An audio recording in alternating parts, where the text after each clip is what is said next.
الحمد لله نحمده ونستعينه ونستغفره ونؤمن به ونتوكل عليه ونعوذ بالله من شرور أنفسنا ومن سيئات أعمالنا من يهده الله فلا مضل له ومن يضلل فلا هادي له ونشهد أن لا إله إلا الله وحده لا شريك له ونشهد أن سيدنا ومولانا محمدا عبده ورسوله أما بعد فأعوذ بالله من الشيطان الرجيم بسم الله الرحمن الرحيم ما كان محمد أبا أحد من رجالكم ولكن رسول الله وخاتم النبيين وكان الله بكل شيء عليما وقال الله تبارك وتعالى اليوم أكملت لكم دينكم وأتممت عليكم نعمتي ورضيت لكم الإسلام دينا وقال الله تبارك وتعالى وآخرين منهم لما يلحقوا بهم اللهم صل على محمد وعلى آل محمد كما صليت على إبراهيم وعلى آل إبراهيم إنك حميد مجيد اللهم بارك على محمد وعلى آل محمد كما باركت على إبراهيم وعلى آل إبراهيم إنك حميد مجيد۔ گرامی قدر سامعین، ہمارا آج یہاں اسلام آباد میں 5واں امام اعظم ابو حنیفہ نعمان بن ثابت رحمہ اللہ سیمینار ہے۔ اس سے قبل ہمارے 4 سیمینار ہو چکے ہیں۔ ایک ہمارا پہلا سیمینار یہاں جناح سپر مارکیٹ میں تھا، اور پھر 3 ہمارے سیمینار ہالیڈے ان اسلام آباد ہوٹل میں ہوئے، اور درمیان میں 2 سال کا وقفہ آیا۔ اس وقفے کی وجہ وہ ہمارے اسلام آباد کے معروضی اور زمینی حالات تھے۔ ہم نے ایک مرتبہ سیمینار طے کر لیا، تاریخ متعین ہو گئی، کارڈ تقسیم کر دیے گئے، تو ایک ڈاکٹر صاحب کینیڈا سے تشریف لائے اور انہوں نے اسلام آباد میں آ کے دھرنا دے دیا۔ اب اس وقت لوگوں نے کہا کہ یہاں سیمینار ہوگا تو مسائل پیدا ہوں گے، اور ہماری جماعتی پالیسی ملک میں مسائل پیدا کرنا نہیں ہے، ملک میں مسائل کو ختم کرنا ہے۔ تو اب دھرنا ڈاکٹر نے دیا، بدنام علماء ہو رہے ہیں، معاشی مسائل اس کی وجہ سے پیدا ہو رہے ہیں اور بدنام علماء کو کیا جا رہا ہے۔ تو جو شخص پاکستان کی نیشنلٹی پر بھی خوش نہیں ہے، نیشنلٹی باہر سے لی ہے، بیعت تاج برطانیہ پر کی ہے، ہمارے ملک میں رہنے پر بھی راضی نہیں ہے، وہاں سے یہاں پر آئے اور یہاں دھرنا دے کر بیٹھے ہیں کہ میں نے ملک کے حالات کو ٹھیک کرنا ہے۔ اس دھرنے کی وجہ سے کس حد تک اس ملک کو معاشی نقصانات کا سامنا کرنا پڑا، وہ ہم سے زیادہ آپ اسلام آباد والے لوگ جانتے ہیں۔ ہم جانتے ہیں لیکن آپ ہماری بات کو مانتے نہیں ہیں، کیونکہ آپ کا ذہن ہے کہ علماء ان باتوں کو سمجھتے نہیں ہیں۔ تو ہم نے کہا چلو ہم مان لیتے ہیں، ہم نہیں سمجھتے، لیکن آپ تو سمجھتے ہیں نقصان کتنا ہوا ہے۔ تو جب آپ سمجھتے ہیں پھر اس کے سدباب کے راستے بھی تلاش کیا کریں۔ تو پھر ہم نے سیمینار ایک طے کیا، تو پھر ایک اور صاحب تشریف لے آئے جو اپنے گھر کو نہیں سنبھال سکتے لیکن پورے ملک کو سنبھالنا انہوں نے ہے۔ تو اب ان کے لیے مسئلہ پیدا ہو گیا۔ اب میں پھر اپنے سیمینار کو سمیٹ لیا کہ ہم لڑتے نہیں ہیں، لیکن آدمی کو تعجب تو ہوتا ہے کہ جو شخص اپنے گھر کو نہیں سنبھال سکتا تو پورے ملک کو سنبھالے گا کیسے، ہماری سمجھ سے باہر ہے۔ لیکن ہمارا عنوان چونکہ ہمارے ملک کی سیاست نہیں ہے، اور ہماری جماعت عالمی اتحاد اہل سنت والجماعت سیاسی بھی نہیں، عسکری بھی نہیں، اس لیے میں سیاسیات اور عسکریت کے عنوان پہ گفتگو نہیں کرتا۔ ہماری گفتگو خالص علمی ہے، لیکن تعجب یہ ہے وہ علمی گفتگو بھی قابل قبول نہیں ہے۔ پوری دنیا میں یہ ڈنڈورا پیٹا جا رہا ہے کہ دلائل کے ساتھ بات کرنے کا ہر بندے کو حق ہے۔ ہر بندے کو حق ہے، تو مولانا محمد الیاس گھمن کو حق کیوں نہیں ہے؟ ہمیں آپ یہ بات سمجھاؤ، ہمیں حق کیوں نہیں ہے؟ لوگ کہتے ہیں نہیں اپنی رائے دینے کا حق ہے، لڑائی نہیں ہونی چاہیے، پھڈا نہیں ہونا چاہیے، لیکن اس کے مطلب یہ کہ ہم رائے دیں اور تم سنو، یہ نہیں کہ تم رائے دو تو ہم سنیں، یہ معنی اس کا نہیں ہے۔ تم نے کہا حق ہے تو پھر سب کو ہے، ہمیں بھی حق ہے، آپ کو بھی حق ہے۔ ہر بندہ اپنے موقف اور اپنے مسلک اور اپنے عقائد کو اپنے گھر میں اپنی جگہ پہ دلائل کے ساتھ بیان کرنے کا حق رکھتا ہے، اور اس کا یہ حق دنیا کی کوئی طاقت بھی نہیں چھین سکتی۔ تو میں اس لیے گزارش کر رہا ہوں کہ ہمارا چونکہ سیاسی اور عسکری مسئلہ نہیں ہے، علمی ہم بات کر رہے ہیں، اور وہ انشاءاللہ ہم کرتے رہیں گے انشاءاللہ۔ دوسری بات یہ ذہن نشین فرمائیں کہ ہمارا عالمی اتحاد اہل سنت والجماعت کا ماٹو ہے نو لیٹ نو ویٹ. ہم نے کارڈ پہ لکھا تھا 7 سے 10. انشاءاللہ ہم پوری کوشش کریں گے کہ جب 10 بجے تو آپ لوگ کھانے سے بھی فارغ ہو جائیں. ہم نہیں چاہیں گے کہ 10 بجے کے بعد آپ کو روکیں. ہمارے یہاں ہوتا ہے بھی 10 بج گئے ہیں، ابھی تھوڑی سی گفتگو باقی ہے، کچھ تھوڑے سے مسائل باقی ہیں، تو ٹھہریں، کھانا پکا ہوا ہے کھا کر جائیں. ہم یوں نہیں کرتے، پکا ہوا ہے کھائیں آپ کی مرضی، نہ کھائیں آپ کی مرضی. ہم اس کی ترغیب نہیں دیتے کہ ضرور کھا کر جائیں. ہمارے ذمے میزبانی ہے اور آپ کے ذمے اس کو سنبھالنا ہے. دل کرتا ہے کھائیں، نہیں دل کرتا نہ کھائیں. بعض بندوں کو کھانے کا ذوق ہوتا ہے، بعضوں کا نہیں ہوتا. بعض جلدی کھاتے ہیں، بعض دیر سے کھاتے ہیں. بعض آدمی کچھ کھاتے ہیں، بعض کچھ کھاتے ہیں. تو ہم کسی کو پابند نہیں کرتے کہ جو ہم نے پکایا آپ ضرور کھائیں. ہمارے ذمے جو ہماری بساط میں ہم پیش کر دیں، آپ کے ذوق کو لگے تو کھا لیں، نہ ذوق کو لگے تو نہ کھائیں. میں اس لیے عرض کر رہا ہوں کہ ہمارا سسٹم بہت سادہ ہے، اس میں کوئی ٹینشن نہیں ہے، کوئی تکلفات نہیں ہیں. تو ہم نو لیٹ نو ویٹ کی بنیاد پہ چلتے ہیں. نہ ہی تاخیر کی کسی کو زحمت دیتے ہیں اور نہ ہی انتظار کا موقع دیتے ہیں. اس لیے آئندہ کبھی بھی جلسہ ہو اور نیچے من جانب عالمی اتحاد اہل سنت لکھا ہو تو آپ پورا یقین فرما لیں کہ وقت پہ بیان شروع ہوگا، وقت پہ ختم ہو. خطیب ہمارا ہو اور من جانب کوئی اور ہو تو پھر ہماری گارنٹی نہیں ہے کہ وقت پہ شروع ہوگا اور وقت پہ ختم ہوگا. تو میں نے اس لیے عرض کر دیا کہ انشاءاللہ ہم وقت کی پوری پابندی کریں گے. اور تیسری گزارش جو میں کچھ شروع میں کرتا ہوں اور کچھ انشاءاللہ میں آخر میں عرض کروں گا، ہمارے بہت سارے احباب کو اشکال ہے کہ ان حالات میں ایسے سیمینار کی کیا ضرورت ہے. آپ امت کے حالات کو سمجھتے نہیں ہیں، آپ کو حالات کا ادراک نہیں ہے، آپ کو احساس نہیں ہے کہ ملک کس رخ پہ جا رہا ہے اور آپ نے یہ معاملات کیوں شروع کر دیے. اس پر میں ایک چھوٹا سا واقعہ پیش کرتا ہوں تو شاید آپ کو بات سمجھنے میں زیادہ آسانی ہو. امام اعظم ابو حنیفہ نعمان بن ثابت سیمینار ہم نے حالی ڈین اسلام آباد میں رکھا، اور ہمارے یہاں اسلام آباد کے بعض علماء نے مجھے فرمایا کہ سیمینار میں جہاں آپ نے اور حضرات کو دعوت دینی ہے تو رابطہ عالم اسلامی کے ڈپٹی ڈائریکٹر جو اسلام آباد میں رہتے ہیں ان کو دعوت بھی دے دیں. تو آپ دعوت نامے پر ان کا نام بھی لکھ دیں. ہم نے ان کا نام لکھ دیا، دعوت نامہ چھپ گیا. میں معمول کے مطابق سیمینار سے ایک دن پہلے اسلام آباد آ گیا. اب بھی ہمارا سیمینار آج ہے اور میں کل سے اسلام آباد پہنچا. ہم ایسے نہیں کرتے بھی آ رہے ہیں، قریب پہنچے ہیں، بس تھوڑی انتظار فرمائیں، یہ ہماری ترتیب ہی نہیں ہے. تو میں کل سے یہاں پر پہنچا، ہم اپنے کام میں لگے ہوئے ہیں. تو میں ایک دن پہلے پہنچ گیا. میں نے ان مولانا صاحب سے پوچھا کہ آپ کے فرمانے پر میں نے دعوت نامے پر ڈپٹی ڈائریکٹر رابطہ عالم اسلامی جو اسلام آباد میں ان کا نام تو لکھ دیا ہے، آپ نے دعوت بھی دی ہے؟ کہتے نہیں. تو میں نے کہا آپ نے نام لکھوایا اور دعوت نہیں دی، اس بندے کے ساتھ کتنی بڑی زیادتی ہے. اب وہ تشریف نہیں لائیں گے، لوگ ان سے پوچھیں گے آپ ان کے پروگرام میں کیوں نہیں آئے، وہ کہیں گے مجھے پتہ ہی نہیں ہے. اب لوگ ہمیں کہیں گے لوگ جھوٹ بولتے ہیں، بلا وجہ دائیں بائیں کے نام لکھ لیتے ہیں. تو میں نے کہا آپ کا تو بگڑنا کچھ نہیں، ہمارا رہنا کچھ نہیں، اس لیے کہ ہمارے خلاف تو ویسے ہی دن رات لوگ ایک ہیں، تو مزید آپ نے ہتھیار ان کو دے دیا ہے. تو میں نے گزارش کی چلیں ایسا کرتے ہیں کہ ان کو جا کر دعوت دیتے ہیں. خیر ہم نے یہاں رابطہ کیا، وقت ملا تو ہم ان کے یہاں چلے گئے. سیمینار ہمارا اتوار کو تھا. اب ہم ہفتے کو پہنچے تو انہوں نے مجھ سے سب سے پہلے یہی سوال کیا کہ امام اعظم ابو حنیفہ کے نام پر آپ کو سیمینار منعقد کرنے کی کیا ضرورت ہے. چونکہ میں نے گفتگو سے محسوس کیا کہ حضرت امام صاحب رحمہ اللہ کے بارے میں کچھ وہ کنفیوژن کا شکار ہیں، کچھ ان کا ذہن صاف نہیں ہے، کچھ غلط فہمیاں ان کے دماغ میں بھی موجود ہیں، گفتگو سے اندازہ ہو جاتا ہے. تو انہوں نے مجھ سے سوال کیا کہ آپ کو اس نام پر سیمینار کی کیا ضرورت ہے. میں نے ان سے کہا میں آپ کی خدمت میں ایک گزارش کرتا ہوں. باتیں اور بھی ہماری ہوئی، بڑی دلچسپ ہماری گفتگو تھی. جو علماء اس میں شریک تھے تو انہی کو اندازہ ہے. آپ میں سے بہت سارے احباب نہیں، اکثر ایسے ہیں جو کبھی بھی میری علمی مجلس میں نہیں بیٹھے. زیادہ سے زیادہ کوئی سیمینار سن لیا ہوگا، کوئی بیان سن لیا ہوگا، کوئی نیٹ پہ دیکھ لیا ہوگا، کوئی ہلا گلا دیکھ لیا ہوگا، پھر ایک ذہن بنا کر بیٹھ جاتے ہیں کہ مولانا صاحب ایسے ہیں.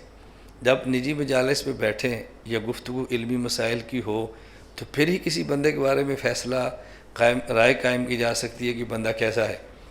خیر ہماری کچھ مسائل پہ بڑی دلچسپ گفتگو چلی۔ جب انہوں نے یہ بات کی تو میں نے کہا اس وقت دنیا میں جتنے بھی حکمران ہیں اسلامی ممالک کے، آپ کا ان کے بارے میں کیا ذہن ہے کہ ان کی اپنی زندگی 100% شریعت کے مطابق ہے؟ مجھے کہتے ہیں نہیں۔ تو میں نے کہا جب اسلامی حکومت ہو اور حاکم کی عملی زندگی شریعت کے مطابق نہ ہو تو ایسے حاکم کو تسلیم کرنے کی گنجائش ہے؟ مجھے کہتے ہیں ہے۔ میں نے کہا کس امام کیا؟ کہتے ہیں امام ابو حنیفہ کیا۔ میں نے کہا اب سمجھا ہے کیوں منعقد کی ہے؟ یہ جو ملک میں دھماکے، قتل و غارت، گولیاں برسائی جا رہی ہیں، آپ امام صاحب کے بغیر اس قوم کو قابو نہیں کر سکتے۔ ملک پاکستان میں 95% جو مسلمان ہے یہ امام ابو حنیفہ رحمہ اللہ کا مقلد ہے، امام صاحب کو فالو کرتا ہے، امام صاحب کی بات کو قبول کرتا ہے۔ تو ہم چاہتے ہیں اسلام آباد ہالیڈے ان میں سیمینار منعقد کر کے امام صاحب کے مقلدین کو بجائیں کہ اگر حاکم فاسق بھی ہو اور قتل و غارت سے نقصان ہوتا ہو تو ایسے حاکم کو قبول کرنے کی گنجائش موجود ہے۔ اتنا خوش ہوا، مجھے کہتا ہے پھر تو سیمینار میں ضرور آنا چاہیے، مجھے ضرور آنا چاہیے، لیکن اب اتوار ہے، ہفتہ ہے، کیا کریں؟ تو آپ ایسا کریں کہ جدہ ڈاکٹر عبد المحسن ترکی کو آپ فیکس کریں، نمبر میں دیتا ہوں، وہ فوراً مجھے لکھیں گے، وہ تو نہیں آ سکتے تو پھر میں آؤں گا، لیکن بظاہر آنا مشکل ہوگا چونکہ اب ہفتہ ہے، چھٹی ہوتی ہے، فیکس قبول ہوگی نہیں ہوگی۔ تو میں اس طرح گزارش کرتا ہوں، ان کو میری بات پھر بہت جلدی سمجھ آئی، پھر انہوں نے کہا کہ واقعتاً اس نام پر پاکستان میں سیمینار بہت ضروری ہیں۔ اب آپ کو سمجھ آ گیا اس نام پہ سیمینار پہ کتنا ضروری ہے؟ آپ کے ذہن میں خاص ایک نقطہ ہے کہ جب امام صاحب کا نام لیں گے تو رفع دین کی بیعت چھیڑ دیں گے، امام صاحب کا نام لیں گے تو غیر مقلد کافر کہہ دیں گے، امام صاحب کا نام لیں گے تو فرقہ واریت بھڑکا دیں گے۔ ہم پاگل ہیں، ہمیں نہیں پتہ اس ملک کو کیسے سنبھالنا ہے۔ مجھے بہت تعجب ہوتا ہے، میں کراچی تھا تو علماء ملنے کے لیے ہر جگہ پہ پتہ چلے تو آ ہی جاتے ہیں، یہاں جن کو پتہ چلا وہ آئے تھے، جن کو نہیں پتہ چلا مجھے فرماتے بھی ہیں بھئی تو آتا ہے تو بتاتا نہیں ہے۔ میں نے کہا یار میں تم سے ڈرتا ہوں، تم اسلام آباد کے شہری علماء ہو، میں 87 چاہ کا دیہاتی مولوی ہوں، تو آپ کو کافی مجھ سے ملنے میں دشواریاں پیش آتی ہیں۔ پہلے سمجھتے ہیں کہ اس کا سٹیٹس نہیں ہے، ہم اس کو ملنے کے لیے جائیں، آپ انتظار کرتے ہیں کہ ہمارے جامعہ میں کب آئے گا۔ تو میں تو بہت آیا ہوں اور جاتا بھی ہوں، آئندہ بھی آتا رہوں گا، لیکن کبھی نہ بھی وقت ہو تو بندہ نہیں بھی جا سکتا نا۔ تو خیر وہ بیٹھے تھے، ایک مفتی صاحب مجھے فرمانے لگے کہ مولانا صاحب آپ کچھ حالات کا ادراک کریں، اپنی تاریخ کا تھوڑا سا رخ آپ مثبت کریں، کچھ سمجھیں کیا ہو رہا ہے دنیا میں۔ میں نے کہا مفتی صاحب آپ پیدا کہاں پر ہوئے؟ کہتے ہیں کراچی۔ میں نے کہا آپ نے پڑھا کہاں پر ہے؟ مجھے کہتے ہیں کراچی۔ میں نے کہا پڑھاتے کہاں پر ہیں؟ مجھے کہتے ہیں کراچی۔ میں نے کہا میں پیدا 87 چک سرگودا گاؤں میں ہوں، پڑھا میں نے کراچی ہے اور گھومتا پوری دنیا میں ہوں، اب حالات کا ادراک آپ کو ہے یا مجھے ہے؟ میں نے کہا کنویں کا مینڈک آپ ہیں یا میں ہوں؟ مجھے آپ سمجھائیں۔ اب تھوڑا سا ان کو جھٹکا تو لگا، لیکن میں جھٹکا دیتا ہوں تاکہ ان کو ذہن ہو کہ ہماری دنیا کتنی چھوٹی ہے۔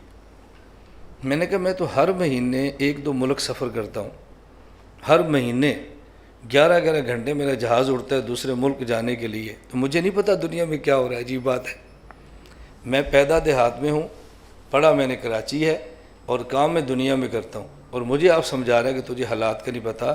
یہ مجھے آپ کو بتانا چاہیے کہ مفتی صاحب آپ کو حالات کا نہیں پتہ، آپ تھوڑا سا خیال فرمائیں۔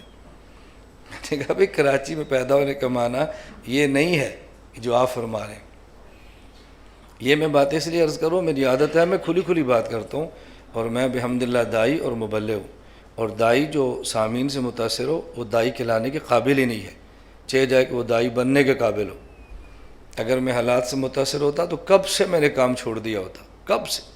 میرے خلاف پروپیگنڈے کا جو طوفان ہے نا، اس میں 99% اپنے ہیں، 1% غیر ہوگا۔ میں کبھی آپ سے متاثر نہیں ہوا اور نہ میں نے ہونا ہے انشاءاللہ۔ بول کے آپ نے تھک جانا ہے اور ہماری آواز نے دنیا میں چھا جانا ہے انشاءاللہ۔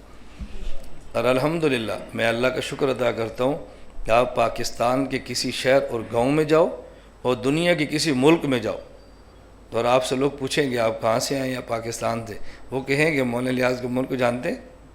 کیوں؟ ہمارے موبائل میں ان کا ویڈیو ہے، ہمارے پاس ان کا بیان ہے۔ بحمدللہ تعالی ہم نے میڈیا پر اتنا کام کیا کہ آپ اس کا تصور نہیں کر سکتے۔ میں ابھی سندھ دورے پر تھا تو وہاں ایک مولانا صاحب ہیں، مجھے انہوں نے فرمایا کہ آپ تصاویر بنواتے ہیں. میں نے کہا بنواتے تو آپ بھی ہیں، فرق اتنا ہے کہ آپ فاعل ہیں قائل نہیں ہیں. میں قائل بھی ہوں فاعل بھی ہوں. تو لما تقولون ما لا تفعلون کا مصداق آپ ہیں یا میں ہوں؟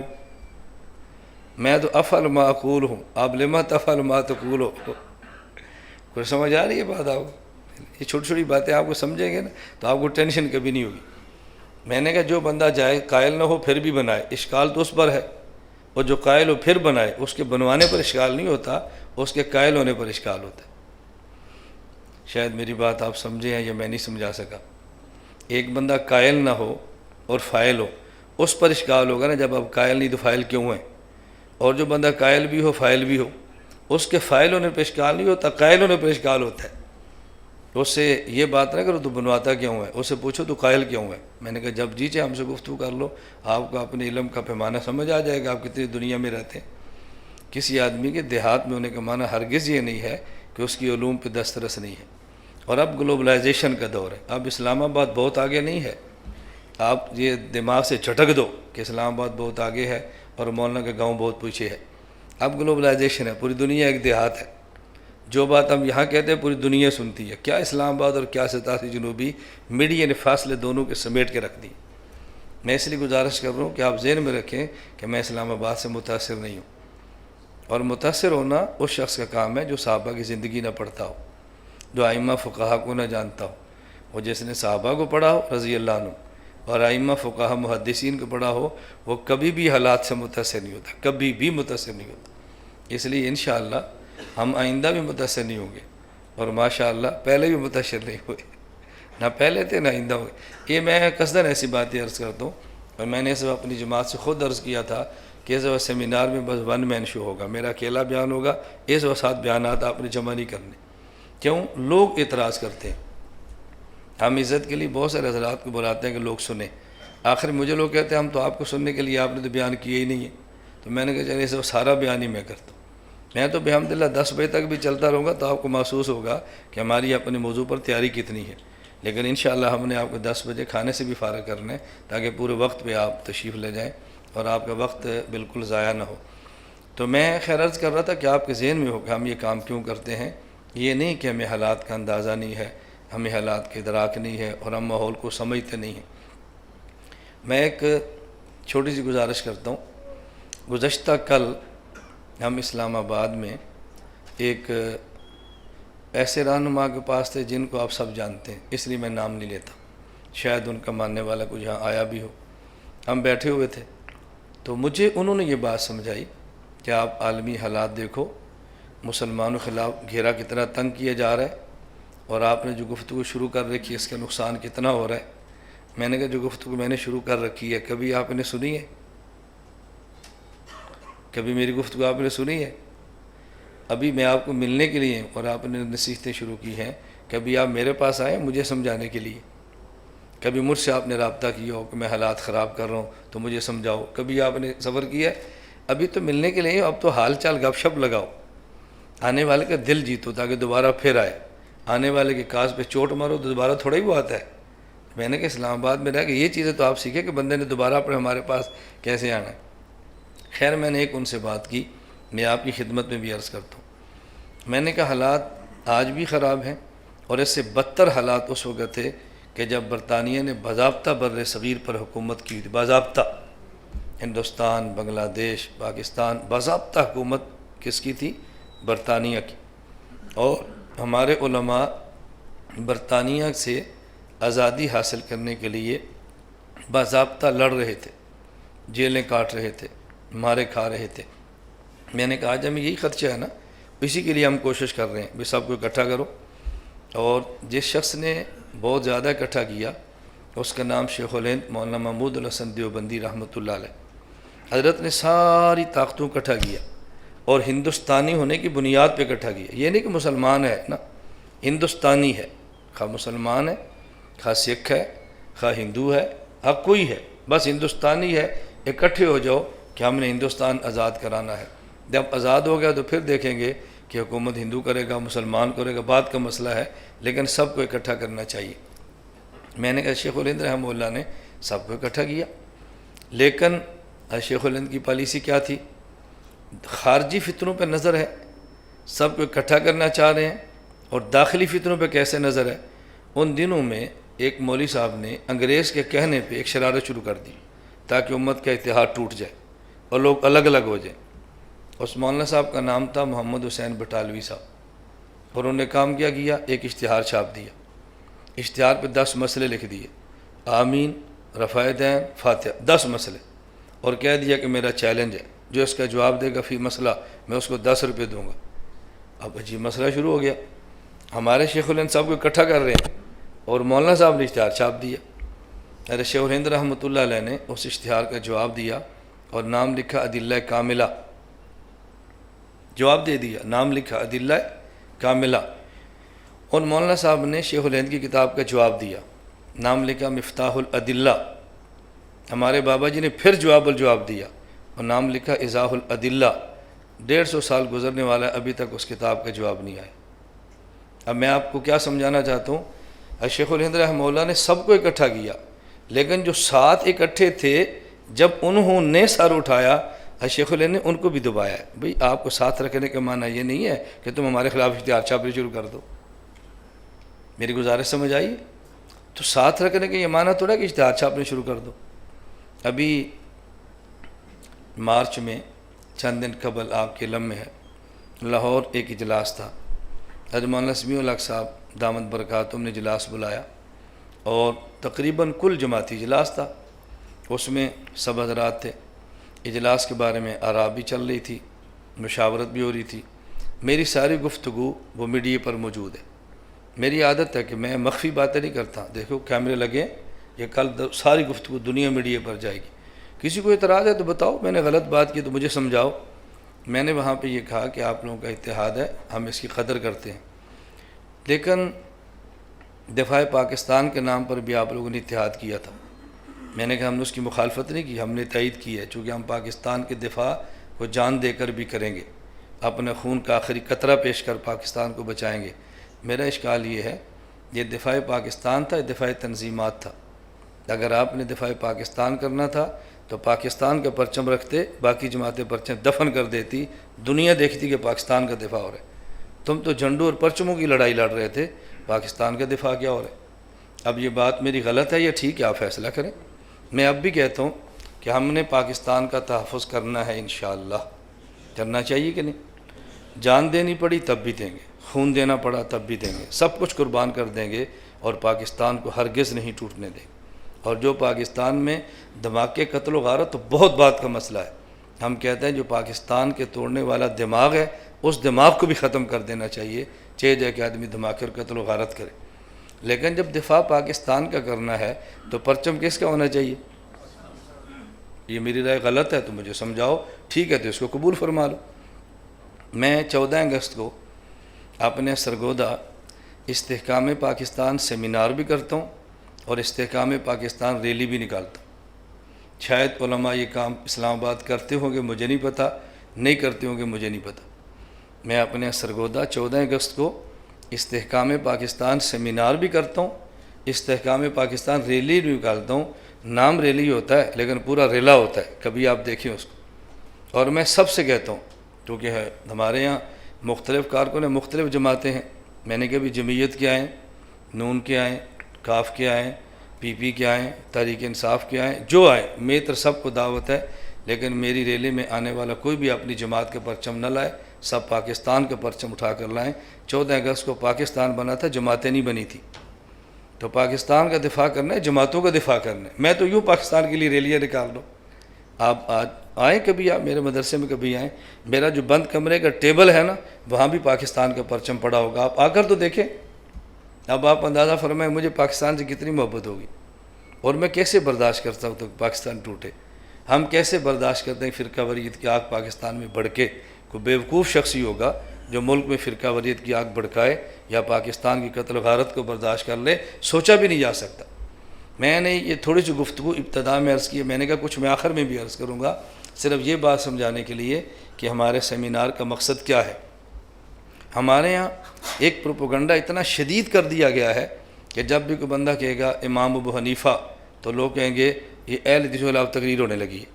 آپ نے کیسے پہچان لیا اس کو ان کے خلاف تقریر لگی ہے؟ میری گزارش سمجھ آ رہی؟ جب آپ پاکستان کے تحفظ کی بات کرتے ہیں تو آپ کیا کسی ملک کے خلاف تقریر کرتے ہیں؟ پاکستان کے تحفظ کی بات کرنے کا معنی یہ نہیں ہے کہ ہم ہمسایہ ملکوں میں آگ لگا رہے ہیں۔ امام ابو حنیفہ کے مناقب بیان کرنے کا معنی یہ نہیں ہے کہ کسی کے خلاف جلسہ منعقد ہو رہا ہے۔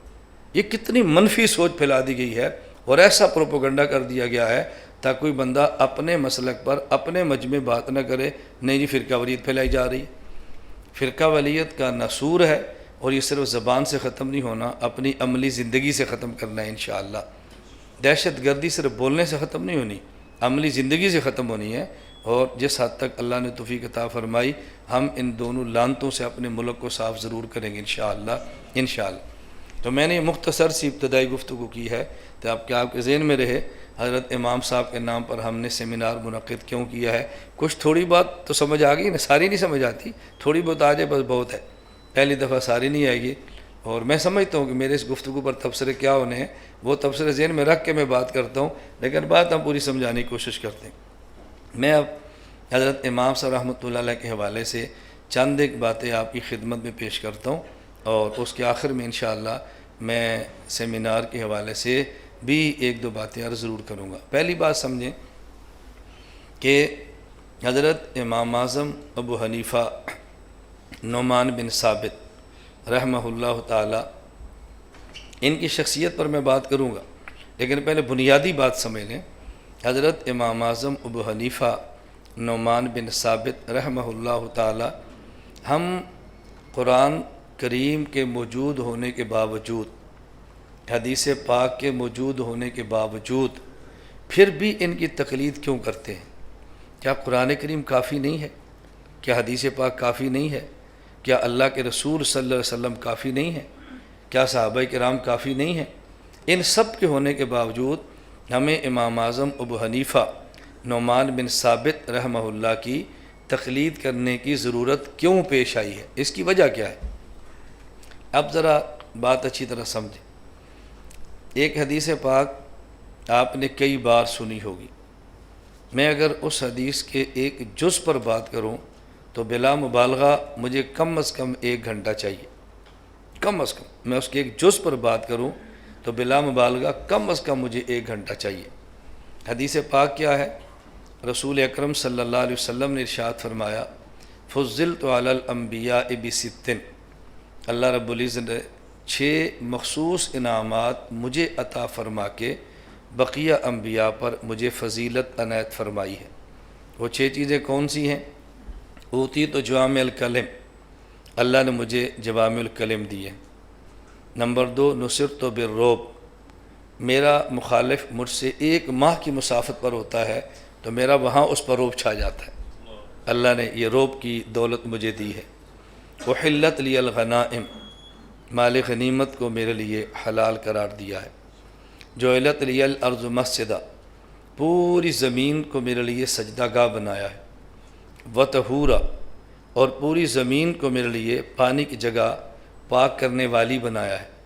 وارسلت الی الخلق کافہ، اور مجھے تمام مخلوقات کا نبی بنا کر بھیجا ہے۔ یہ 6 چیزیں مجھے عطا فرمائیں۔ میں حدیث پاک کی تشریح معمول کی تشریح سے ہٹ کر رہا ہوں، یہ تشریح کسی اور جگہ آپ سنیں گے تو یہ نہیں ملے گی جو میں کر رہا ہوں، اس لیے بازو کو تھوڑا سا اشکال ہوگا، آپ کو تو پتہ ہی نہیں جو باتیں میں نے بات عرض کر دی۔ یہ 6 چیزیں کیوں دی ہیں؟ ختم بی النبیون، اس لیے کہ میں آخری نبی ہوں، تو یہ 6 چیزیں ختم بی النبیون کی ضرورتیں ہیں۔ ان میں سے پہلی چیز کیا ہے کہ اللہ نے مجھے جوامع الکلم دیے۔ جوامع جامعہ کی جمع ہے، الکلم الکلمہ کی جمع ہے، تو جوامع الکلم کا معنی کیا ہے؟ ایک لفظ ہے کلمہ، ایک لفظ ہے کلمہ جامعہ۔ کلمہ عربی زبان میں کہتے ہیں لفظ وضع لمعنی مفردن، ایسا ایک لفظ جس کا ایک معنی ہو، اور کلمہ جامعہ کہتے ہیں ایسا ایک لفظ جس کے کئی معنی ہوں۔ پہلے انبیاء کو اللہ نے کلم عطا فرمائی اور ہمارے نبی کو اللہ نے جوامع الکلم عطا فرمائے۔ پہلے نبیوں کو جوامع الکلم نہیں دیے، کلم دیے، ہمارے نبی کو کلم نہیں دیے، جوامع الکلم دیے۔ پہلے نبیوں کو ایسے الفاظ دیے، ایک لفظ ایک مسئلہ، ایک لفظ ایک مسئلہ، ایک لفظ ایک معنی۔ اور ہمارے نبی پاک کو ایسا لفظ دیا کہ لفظ ایک ہے اور اس کے نیچے جو مسائل ہیں وہ ایک نہیں ہے، وہ ہزاروں ہیں۔ ایسا کیوں دیا؟ اس کی وجہ کیا ہے کہ پہلے نبیوں میں سے ہر نبی ایک خاص قوم کا نبی، ایک خاص بستی کا نبی، ایک خاص وقت کا نبی۔ میں نے 3 لفظ کہے ہیں، خاص قوم کا نبی، خاص علاقے کا نبی اور خاص وقت کے لیے نبی۔ اور ہمارے نبی اقوام عالم کے نبی، ایک قوم نہیں، تمام قوموں کے نبی۔ ہمارے نبی ایک جگہ کے نبی نہیں ہیں، سارے آسمان و زمین کرۂ ارض کے نبی۔ پہلے انبیاء میں سے ہر نبی ایک وقت کے لیے نبی ہے، اور ہمارے نبی ایک وقت کے لیے نہیں، قیامت تک کے لیے نبی ہے۔ اب پہلے نبیوں میں سے ہر نبی جب ایک قوم کا نبی ہے، اس کو اتنے مسائل چاہیے جو اس قوم کے لیے کافی ہوں۔ ایک علاقے کا نبی ہے، اتنے مسائل چاہیے جو اس علاقے کے لیے کافی ہوں۔ پہلا نبی ایک زمانے کے لیے نبی ہے تو اس کو زمانے کے لیے مسائل چاہیے۔ اب ہمارے پیغمبر صلی اللہ علیہ وسلم کو مسائل چاہیے جو قیامت تک آنے والے ہر آدمی کے لیے ہیں، ہر قوم کے لیے ہیں، مشرق و مغرب کے لیے ہیں، شمال و جنوب کے لیے ہیں، کالے گورے کے لیے ہیں، عورت مرد کے لیے ہیں، پڑھے لکھے ان پڑھ کے لیے ہیں۔ اب آپ ایمان کے ساتھ بتاؤ، میں علم انسانی کے مطابق آپ سے سوال کرتا ہوں، انسانی علم کے مطابق رسول اللہ صلی اللہ علیہ وسلم کی جو امت کے افراد ہیں یہ محدود ہیں یا غیر محدود ہیں؟ بتائیے۔ اللہ کے علم میں تو ہیں، ہمارے ہاں غیر۔ جب غیر محدود ہیں تو ہمارے نبی کو جو مسائل چاہیے محدود یا غیر محدود؟ تو پھر اللہ اپنے نبی کو قرآن کتنا بڑا دیتے؟ اگر ہر مسئلے کے لیے ایک آیت چاہیے تو قرآن کتنا بڑا ہونا چاہیے تھا؟ اگر ہر مسئلے کے لیے ایک حدیث چاہیے تو بتاؤ اللہ کے نبی کو حدیث کتنی ملنی چاہیے؟ قرآن کریم کی آیات کی تعداد ہے تقریباً 7,500، تقریباً کم و بیش، اور احادیث کی تعداد ہے تقریباً 50,000۔ ایک قول ہے 4,000، ایک ہے 10,000 اور ایک ہے 50,000۔ آپ کے ذہن میں ایک الجھن آئے گی کہ ہم نے تو سنا کہ فلاں امام 6 لاکھ حدیث کا حافظ ہے، یحییٰ بن معین 10 لاکھ حدیث کے حافظ ہیں، اور یہ مولوی کہہ رہا ہے کہ 50,000 ہیں ہی 50,000، تو پھر 6 لاکھ کے حافظ کیسے بن گئے؟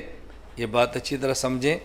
حدیث میں 2 چیزیں ہوتی ہیں، ایک حدیث کا متن، اللہ کے نبی نے کیا فرمایا صلی اللہ علیہ وسلم، اللہ کے نبی نے کیا کیا صلی اللہ علیہ وسلم، یہ متن ہے، اور ایک اس متن کو نقل کرنے والے افراد، انہیں کہتے ہیں راوی۔ ایک راوی ہیں اور ایک متن ہے۔ اب جو متون ہے نا، حضور پاک ارشادات یا حضور پاک کے اعمال، یہ جو متون ہیں یہ 50,000 ہے، اور لاکھوں کی تعداد کیسے بنتی ہے؟ ایک حدیث ہے کہ رسول اللہ صلی اللہ علیہ وسلم نے موضوع پر مسح فرمایا، یہ ایک حدیث ہے، اس کو نقل کرنے والے ہیں 70 صحابہ رضی اللہ عنہم مجمعین۔ تو محدثین فرماتے ہیں کہ موضع پر مسح کرنے کی 70 حدیثیں ہیں کتنی؟ ایک، اور بن کتنی گئی؟ یہ 70 کیسے بن گئی کہ نقل کرنے والے 70 ہو گئے، اب یہ حدیثیں 70 ہو گئی۔ تو جب آپ متن دیکھیں گے تو 50,000، اور جب ایک حدیث کو نقل کرنے والے کئی افراد ہوں گے، اب ان کے اعتبار سے تعداد گنیں گے تو پھر ہو جائے گی 10 لاکھ، 4 لاکھ، 5 لاکھ۔ تو میں اس لیے کہہ رہا ہوں کہ قرآن کریم کی آیات کی تعداد تقریباً 7,500 اور احادیث کی تعداد تقریباً 50,000۔ اب آپ آیات اور احادیث کو ملا لیں، تو میں ایک لفظ استعمال کرنے لگا ہوں، آیت کو بھی کہتے ہیں نص، نون اور صاد، نص، نصوص جسے کہتے ہیں نا، نصوص، اور حدیث پاک کو بھی کہتے ہیں نص، یہ بھی نصوص ہیں۔ اب نبی پاک صلی اللہ علیہ وسلم کو جو نصوص ملی ہیں، آیات اور احادیث، وہ تقریباً کتنی ہو گئی؟ 57,000 نا، سب کو ملا لیں تقریباً کتنی ہوگی؟ 57,000۔ اب آپ بتائیں ہمارے پیغمبر کو مسائل کتنے چاہیے؟ غیر محدود، کروڑوں، اربوں، اور نصوص کتنی ہیں؟ اب جتنے مسائل، اگر اتنی آیات، جتنے مسائل اتنی احادیث، تو پھر آپ بتائیں ان آیات اور احادیث کی اتنی بڑی تعداد کو لکھتا کون، چھاپتا کون، یاد کون کرتا، آپ کس لائبریری میں رکھتے، یہ آپ کے بس میں ہی نہیں تھا۔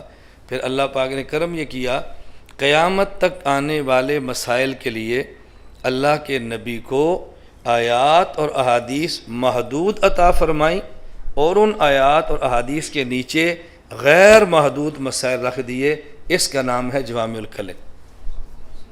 اس کا نام کیا ہے؟ جوامع الکلم۔ میں اب اس کی مثال دوں گا تو بات آپ کو صحیح سمجھ آئے۔ قیامت تک آنے والے جتنے بھی افراد ہیں، ان افراد کو جتنا بھی پانی چاہیے، پینے کے لیے، غسل کے لیے، کپڑے دھونے کے لیے، مکانات کی تعمیر، جتنا پانی چاہیے وہ سارا پانی اللہ نے زمین کے نیچے پیدا فرما دیا ہے۔ قیامت تک اڑنے والے جہاز کو جتنا فیول چاہیے وہ سارا زمین کے نیچے پیدا فرما دیا ہے۔ قیامت تک چلنے والے جنریٹر اور انجن کو جتنا بھی ڈیزل چاہیے یا پیٹرول وہ سارا اللہ نے زمین کے نیچے پیدا فرما دیا ہے۔ قیامت تک آنے والی مشینری اور قیامت تک آنے والے چولہے کے لیے جتنا بھی گیس چاہیے اللہ نے زمین کے نیچے پیدا فرما دیا ہے۔ کیوں؟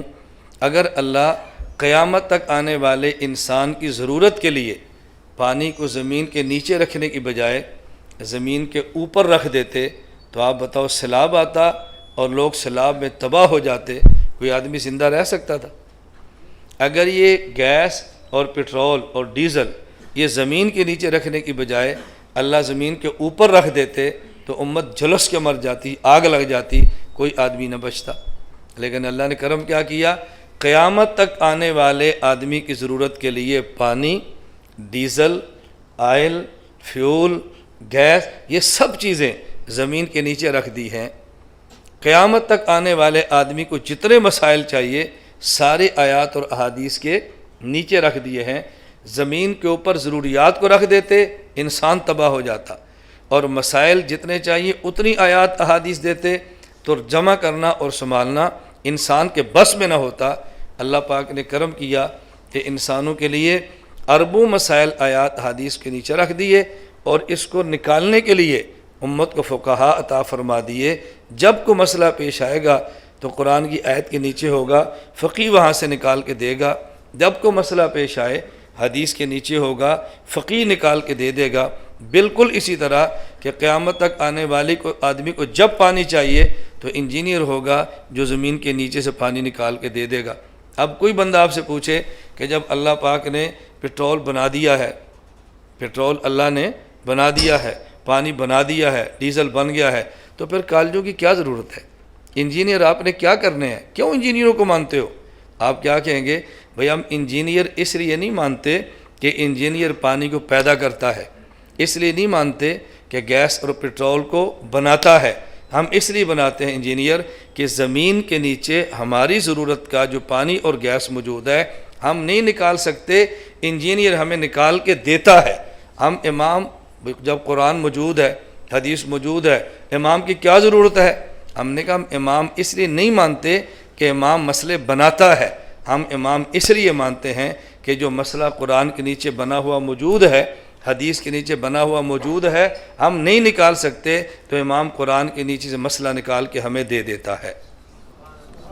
اب آپ مجھے بتائیں کہ قرآن حدیث کے ہوتے ہوئے امام کی ضرورت ہے یا نہیں؟ فرق کیا ہے؟ جو آدمی دنیا میں انجینئر کا مخالف ہو جائے گا اس کو پانی نہیں ملے گا، انجینئر کو قتل کرنا شروع کر دے گا ان کو گیس اور پیٹرول نہیں ملے گا۔ کیوں؟ انجینئر ہوں گے تو گیس پیٹرول نکلے گا نا، آپ ان کو مارنا شروع کر دو۔ اور جب علماء کو قتل کرنا شروع کر دیں گے تو پھر آپ کو مسائل نہیں ملیں گے۔ ہمیں مسائل بھی چاہیے، ہمیں اس دنیا کی ضرورتیں بھی چاہیے۔ دنیا کی ضرورتیں آپ کو چاہیے تو پھر انجینئر اور ڈاکٹر کی حفاظت کریں، اور اگر آپ کو قرآن و سنت کے مسائل چاہیے تو پھر علماء کی حفاظت کریں، پھر علماء کی حفاظت کے اسباب پیدا کریں تاکہ مسائل بھی ملتے رہیں اور مادی ضروریات بھی پوری ہوتے رہیں۔ اگر قرآن کی آیت کی روح سے اس مسئلے کو سمجھ نہ ہو تو یہ آیت ہمیشہ پڑھتے ہیں اور بار بار دعاؤں میں مانگتے ہیں، لیکن اس طرف آپ کی توجہ نہیں جاتی کہ یہ قرآن میں کہاں لکھا ہے؟ ربنا آتنا فی الدنیا حسنہ وفی الآخرۃ حسنا، اللہ ہماری دنیا بھی بہتر بنا دے، ہماری آخرت بھی بہتر بنا دے۔ انجینئر کو مان لیں گے دنیا آپ کی اچھی ہو جائے گی، اور فقیہ کو مان لیں گے تو آپ کی آخرت اچھی ہو جائے گی۔ اس لیے ہم سکول مانتے ہیں وہاں انجینئر پیدا ہوتے ہیں، اور مدرسے مانتے ہیں وہاں پہ فقیہ پیدا ہوتے ہیں۔ تو آپ کو صرف دنیا چاہیے صرف آخرت؟ جو کہتے ہیں صرف آخرت چاہیے وہ بھی بیوقوف ہے۔ بھئی جب دنیا میں رہنا ہے تو کپڑا پہننا نہیں ہے، تو پھر کیا ہے صرف آخرت کیا ہوتی ہے؟ بھئی دنیا میں رہنا ہے تو آپ نے کپڑا پہننا ہے، جوتی پہننی ہے، بیمار ہوئی تو علاج کرانا ہے، تو علاج کے لیے پھر ڈاکٹر بھی چاہیے۔ آپ ڈاکٹر کو قتل کرنا شروع کر دیں گے تو آپ کا علاج کون کرے گا؟ ڈاکٹر ہوتا ہے، وہ یہ نہیں دیکھتے کہ ڈاکٹر نیک ہے یا برا، کیونکہ ڈاکٹر نے آپ کو نماز تو نہیں پڑھانی، ڈاکٹر نے آپ کا علاج کرنا ہے نا۔ اب اپنے محلے میں آپ کلینک بند کرا دیں، ڈاکٹر کی داڑھی نہیں ہے، اس سے ڈاکٹر کا تعلق نہیں۔ رکھنی چاہیے داڑھی، نماز پڑھنی چاہیے، میں اس کا دائی ہوں، مخالف تھوڑا ہی ہوں، میں اس کا دائی ہوں، اس کا مخالف تو نہیں ہوں نا۔ مجھے اس پہ ایک چھوٹی سی بات یاد آئی۔ ہمارا جو کہ ادارہ ہے مرکز اہل سنہ والجماعت کے نام پہ سرگودہ ادارہ ہے، تو اس میں اساتذہ بھی آتے ہیں، سبق بھی پڑھاتے ہیں۔ تو میں نے وہاں ایک استاذ کو اپنے اسباق کے لیے رکھا۔ اللہ کی شان، وہ جتنا بڑا عالم تھا اتنا بڑا بزدل تھا۔ یہ ہوتا ہے، یہ کوئی انوکھی بات نہیں ہے۔ حضرت حسان رضی اللہ تعالیٰ عنہ کتنے بڑے شاعر تھے، ایسے شعر پڑھتے اور صحابہ کو جنگ کے لیے کھڑا کر دیتے۔ حضرت حسان رضی اللہ عنہ، اور ایک جنگ میں تھے، وہاں عورتیں پیچھے تھی، نبی پاک صلی اللہ علیہ وسلم میدان جنگ میں تھے، تو حضرت حسان کو وہاں کھڑا کیا کہ تم یہاں حفاظت کرو۔ اب جہاں عورتوں میں ان کا پہرا تھا، تو دشمنوں نے یہ سوچ کر مسلمان عورتوں کے بارے میں بہت جری اور بہت غیور ہوتے ہیں، ان کے کمبوں کی طرف جاؤ۔ اب باہر سے کچھ خسر پسر کی آواز آئی، تو حضرت صفیہ رضی اللہ عنہا نے حسان سے کہا پتہ کرو۔ اس نے کہا یہ میرے بس میں نہیں ہے، صحابی رسول ہے، چھوٹی بات تو نہیں ہے۔ عورتوں نے اس دشمن کو لیا اور قتل کیا، کہا اس کا سر باہر پھینک دو، کہ بھی تسی آپ ہی سے لڑے۔ اور شاعر نبوت کتنے بڑے تھے، آپ کو نہ سمجھ آئے تو دنیا دار تو شاید اس بات کو نہ سمجھے، مولوی سمجھیں گے۔ میں نام نہیں لیتا پھر اچھا نہیں ہوگا، میں کسی شاعر کا نام لے کے بتاتا تو یہ دیا ناتا سنو پھر وہ دلیری دیکھو، یہ ہوتا ہے۔ تو خیر جو میں سمجھا رہا ہوں، میں نے مولوی صاحب رکھے، ماشاءاللہ علم بہت تھا لیکن دلیر نہیں تھے۔ مجھے ان پہ اس بات پہ غصہ آ گیا، ان کے سامنے اظہار نہیں کیا، میں نے ان کی کمر کے پیچھے اپنے ایک استاد کے سامنے اظہار کیا کہ یار اتنا بڑا مولوی ہے، اتنا بڑا علم ہے، ایسا بزدل آدمی ہے، میرے پاس کیسے رہے گا؟ اس نے مجھے بڑی پیاری بات سمجھائی۔ میری عادت ہے جو مجھے سمجھائے نا، میں اس پہ بحث نہیں کرتا، فوراً مانتا ہوں۔ جو ہمارا فن نہیں ہے اس میں دوسرے فن والے کی بات بنے، اس میں حرج کیا ہے؟ اور ایسا آپ کا واسطہ بھی پڑے گا، ہمارا بھی پڑتا رہتا ہے۔ ہمارے ایک ملتان حکیم ہیں، حکیم اسماعیل صدیقی صاحب، بڑے اچھے ماشاءاللہ حکیم ہیں۔ تو میں ان کے پاس اپنی ایک بیماری کے علاج کے لیے گیا، نباز ہیں۔ تو مجھے وہ کہنے لگے کہ مولانا صاحب آپ سوتے وقت دودھ نہ پیا کریں، آپ دودھ پینا چھوڑ دیں۔ اگر دودھ پینا بھی ہو تو صبح نیم گرم دودھ آپ بے شک 5 کلو پی لو، پھر اس کے بعد پورا دن دودھ نہ پینا، اور سوتے وقت بالکل نہ پینا۔ میں نے کہا بھی ہماری تو عادت ہے بچپن سے، سوتے دے وقت ایک ہم کولا کہتے تھے بڑا برتن، نہ پیے دودھ، ہمیں تو نیند نہیں آتی۔ میں تو یہاں بھی رات اسلام آباد میں تھا، ہمارے میزبان بیٹھے ہیں، مولانا صاحب کیا پئیں گے؟ میں نے کہا بھی دودھ جا کے رکھو، نال برف رکھو، نال ایک پیپسی رکھو، بس یہ پی کے پھر سو گئے۔ اب یہ آپ کو بڑا عجیب لگے گا لیکن ہماری بچپن سے عادت ہے دودھ پینے کی۔ تو میں نے ان سے کہا بھائی میں تو سوتے وقت دودھ پیتا ہوں، میری مجبوری ہے۔ اب ذرا بات سمجھیں، میں نے ایک علمی اشکال پیش کیا اور حکیم نے کیسے جواب دیا، وہ جواب شاید میرے بس میں نہیں تھا۔ میں نے ان سے کہا ڈاکٹر صاحب، حکیم صاحب، آپ فرماتے ہیں کہ سوتے وقت آپ دودھ نہ پیو، رسول اللہ صلی اللہ علیہ وسلم کا کوئی عمل صحت کے لیے نقصان دہ ہو ایسا نہیں ہو سکتا۔ رسول اللہ صلی اللہ علیہ وسلم رات کو گھر تشریف لے جاتے اور دودھ پیا ہوتا، آپ دودھ پیتے، اس کے بعد سوتے تھے۔ تو جب سونے سے قبل دودھ پینا اللہ کے نبی سے ثابت ہے تو یہ صحت کے لیے نقصان دہ کیسے ہو سکتا ہے؟ اب میرا علمی اشکال تھا اور حل ایک حکیم نے کیا جو مولوی نہیں تھا۔ اس نے کہا مولانا صاحب، حضور اکرم صلی اللہ علیہ وسلم سونے سے قبل دودھ تناول فرماتے، وہ بکری کا ہوتا تھا، سرگودے کی بھینس کا نہیں ہوتا تھا۔ بکری کا دودھ سوتے وقت پی لیں کوئی حرج نہیں، تو بھینس کا دودھ پیتا ہے۔ اب دیکھو میرا اشکال حل ہو گیا۔ اب میں لڑنا شروع کروں تو کون ہوتا ہے مجھے سمجھانے والا؟ تو کون ہے مجھے سمجھانے والا؟ بھئی یہ کوئی بات ہے سمجھانے والا کیوں؟ جو بندہ بات سمجھائے بس مان لو۔ اب ظاہر ہے آدمی جو سرگودے سے اسلام آباد، اسلام آباد سے دبئی، دبئی سے باہر سفر کرے تو بندے کی زندگی تھوڑی سی بدلتی تو ہے نا۔ اب ہم سرسوں کا تیل لگانے والے لوگ تھے، سرسوں کا، اور جب باہر کی زندگی ہے تو میں بھی شیمپو شمر آ گیا، شیمپو ایئر کنڈیشنر ہے شروع کر دیا۔ اب میں نے باہر سے شیمپو بھی ایئر کنڈیشنر بھی ہے، جب آیا تو بال گرنے شروع ہو گئے، اب تیل لگاؤں تو بال گرتے ہیں، تو میں پریشان، بال بہت گرتے ہیں، ادھر زیتون کا تیل مسلسل استعمال کروں پھر بھی گر رہے ہیں، تو خمیرے کھا رہا ہوں پھر بھی گر رہے ہیں۔ تو ایک دن میری بیوی نے مجھے کہا، اس نے کہا آپ مہربانی کریں دبئی کا سفر کریں، دبئی کا سٹائل چھوڑیں، آپ یہ ایئر کنڈیشنر چھوڑ دیں، بادام کا تیل کسی کولو سے نکلوائیں اور کچھ دن سر کی مالش کریں۔ آپ یقین فرمائیں میں نے خالص بادام تیل نکلوایا، ایک ہفتہ مالش کی، ایئر کنڈیشنر چھوڑا، میرا ایک بال بھی نہیں گرتا۔ اب عورت نے بات کی تو میں سمجھ گیا، میں نے لڑائی، اب بتاؤ جس بندے کا یہ مزاج ہو وہ لڑاکا ہو سکتا ہے، لیکن میرے بارے میں پھر بھی تصور ہے بہت لڑاکا۔ میں نے کہا کبھی آپ نے مجھے بات سمجھائی ہے یا کبھی میری بات سنی ہے؟ کبھی آپ سنیں نا، پھر کھلے دل سے سنیں، جس طرح آپ بات سمجھا رہے ہیں اسی طرح پھر ہماری بات بھی سنیں، اس کے بعد کسی رائے پر پہنچیں گے تو پھر آپ کو اندازہ ہوگا کہ ایسا مسئلہ نہیں۔ خیر وہ جو بات میں عرض کر رہا تھا، ہر فن کے لوگ مانتے ہیں۔ میں نے ایک استاد سے کہا یار مجھے اس پہ بہت غصہ چڑھتا ہے، اس کو علم بہت ہے لیکن یہ بزدل بہت ہے۔ مجھے اس نے کہا آپ نے ان کو اپنے مدرسے لڑانے کے لیے بلایا؟ میں نے کہا نہیں۔ کیوں بلایا؟ تو میں نے کہا حوالے تلاش کرنے کے لیے۔ کہتے کرتا ہے کہ نہیں؟ میں نے کہا کرتا ہے۔ کہتے پھر لڑائی کیسی تھی؟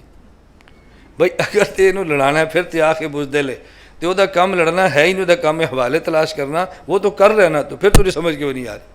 اور واقعتاً یقین کریں مجھے بات سمجھ آ گئی کہ میری غلط فہمی تھی جو دور ہو گئی۔ تو میں عرض یہ کر رہا تھا کہ ڈاکٹر کا خاص کام ہے، انجینئر کا خاص کام ہے، اور فقیہ کا بھی خاص کام ہے۔ اس پر میں نے حدیث سنائی تھی، اللہ کے نبی نے فرمایا کہ اللہ نے مجھے جوامع الکلم عطا فرمائے۔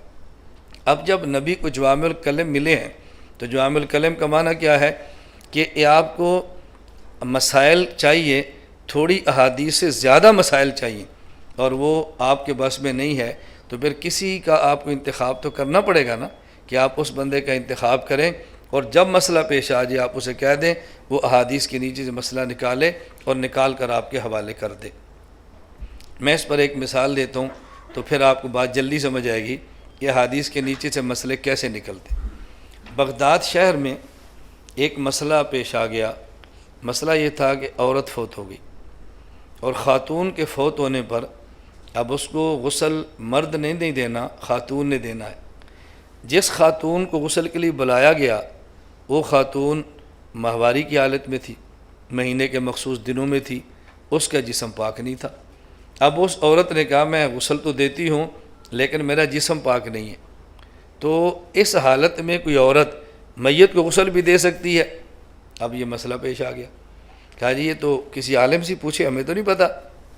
بغداد میں مدرسہ ہے، یہ خاتون مسئلہ پوچھنے کے لیے چلی گئی۔ اب وہاں کون بیٹھے ہیں؟ محدثین، جن کے پاس حدیث کا فن ہے اور حدیثوں کے حافظ ہیں، حافظ الحدیث، محدث بیٹھے ہیں۔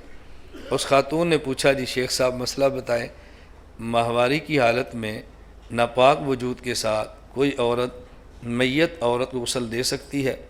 تو انہوں نے فرمایا کہ ہمارے علم میں کوئی ایسی حدیث نہیں ہے۔ اس نے کہا پھر میں کیا کروں؟ مسئلہ پیش آ گیا تو انہوں نے کہا ایسا کرو، وہ جو اگلا کمرہ ہے نا وہاں بیٹھے فقیہ ابو ثور، مفتی صاحب ہیں، وہ محدث نہیں ہیں، مفتی صاحب ہیں، ان مفتی صاحب سے پوچھو مسئلہ۔ وہاں چلی گئی، فقیہ ابو ثور بغدادی سے مسئلہ پوچھا، انہوں نے فرمایا ہاں اس حالت میں عورت میت عورت کو غسل دے سکتی ہے۔ خاتون کو مسئلہ مل گیا، واپس آ گئی۔ تو انہوں نے پوچھا مفتی صاحب کیا فرماتے ہیں؟ جب واپس آئے ہمیں بھی بتانا۔ واپس آئی، انہوں نے کہا جی وہ کہتے ہیں غسل دے سکتی ہے۔ تو انہوں نے کوئی دلیل بھی دی ہے؟ کہا جی نہیں۔ کیوں؟ کہ جی مجھے تو مسئلہ چاہیے تھا، مجھے تو دلیل نہیں چاہیے، مجھے مسئلہ مل گیا۔ انہوں نے کہا نہیں اس سے پوچھ۔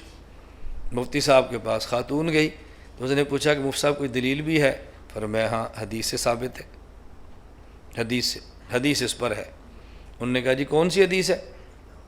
مفتی صاحب فرمانے لگے کہ ام المومنین، انہوں نے خیال ان کو حدیث بتائی، حدیث کون سی ہے؟ فرمان لگے، اب یہ صحیح بخاری میں روایت موجود ہے، ام المومنین ام عائشہ رضی اللہ تعالیٰ عنہ فرماتی ہیں کہ رسول اکرم صلی اللہ علیہ وسلم مسجد نبوی میں معتکف ہوتے اور آپ کا گرمی کی وجہ سے دل کرتا کہ سر مبارک کو دھو دیا جائے۔ میرا کمرہ مسجد نبی کی بالکل متصل تھا، آپ معتکف تھے اور آپ نے سر دھلانا تھا اور میں اس حالت میں تھی، تو رسول اکرم صلی اللہ علیہ وسلم نے مسجد نبی سے اپنا سر مبارک جو کمرے کی طرف کر دیا اور میں نے کمرے میں بیٹھ کے آپ کے سر مبارک کو دھویا، وَأَنَا حَائِضٌ، اور میری حالت یہی تھی۔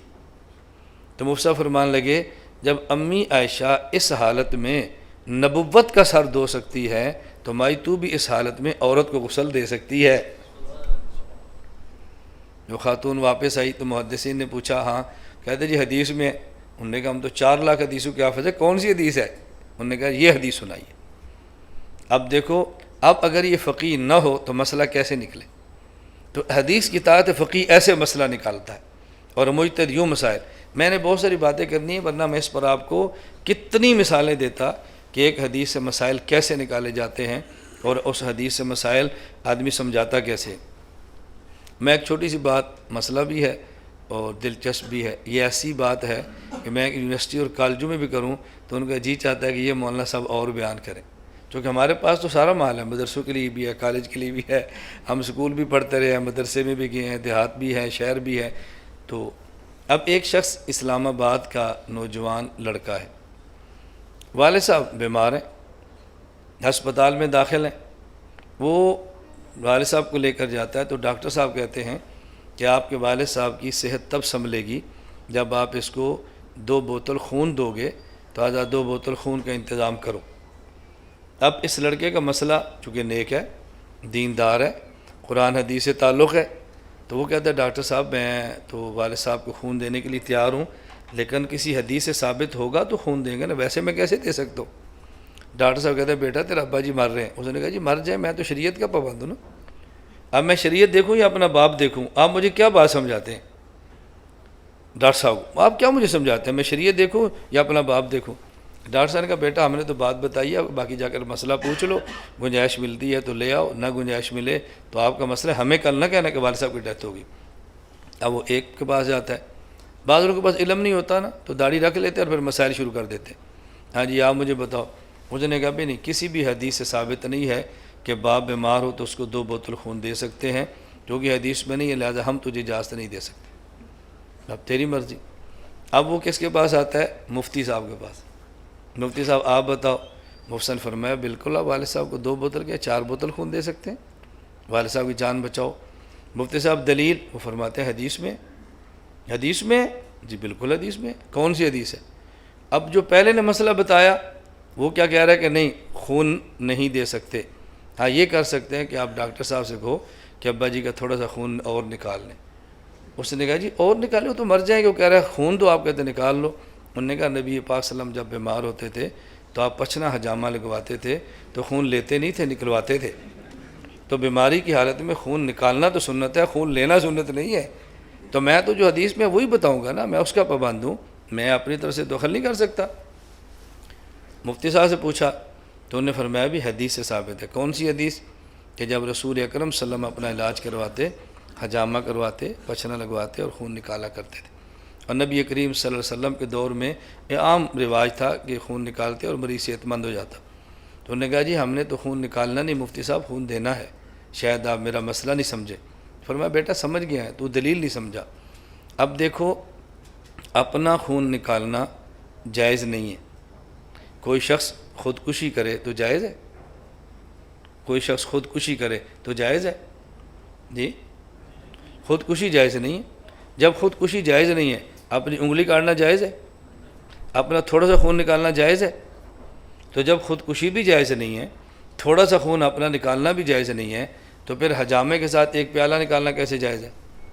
جب مفتی نے بات سمجھائی کہ بیٹا خون نکالنا جائز نہیں ہے، لیکن جب بیماری ہو اور خون نکالنے سے صحت بنتی ہو تو پھر جائز ہے۔ اب خون نکالنے کی وجہ کیا ہے؟ صحت ہونا، تو جو خون نکالنے کی وجہ تھی وہی خون دینے کی وجہ ہے۔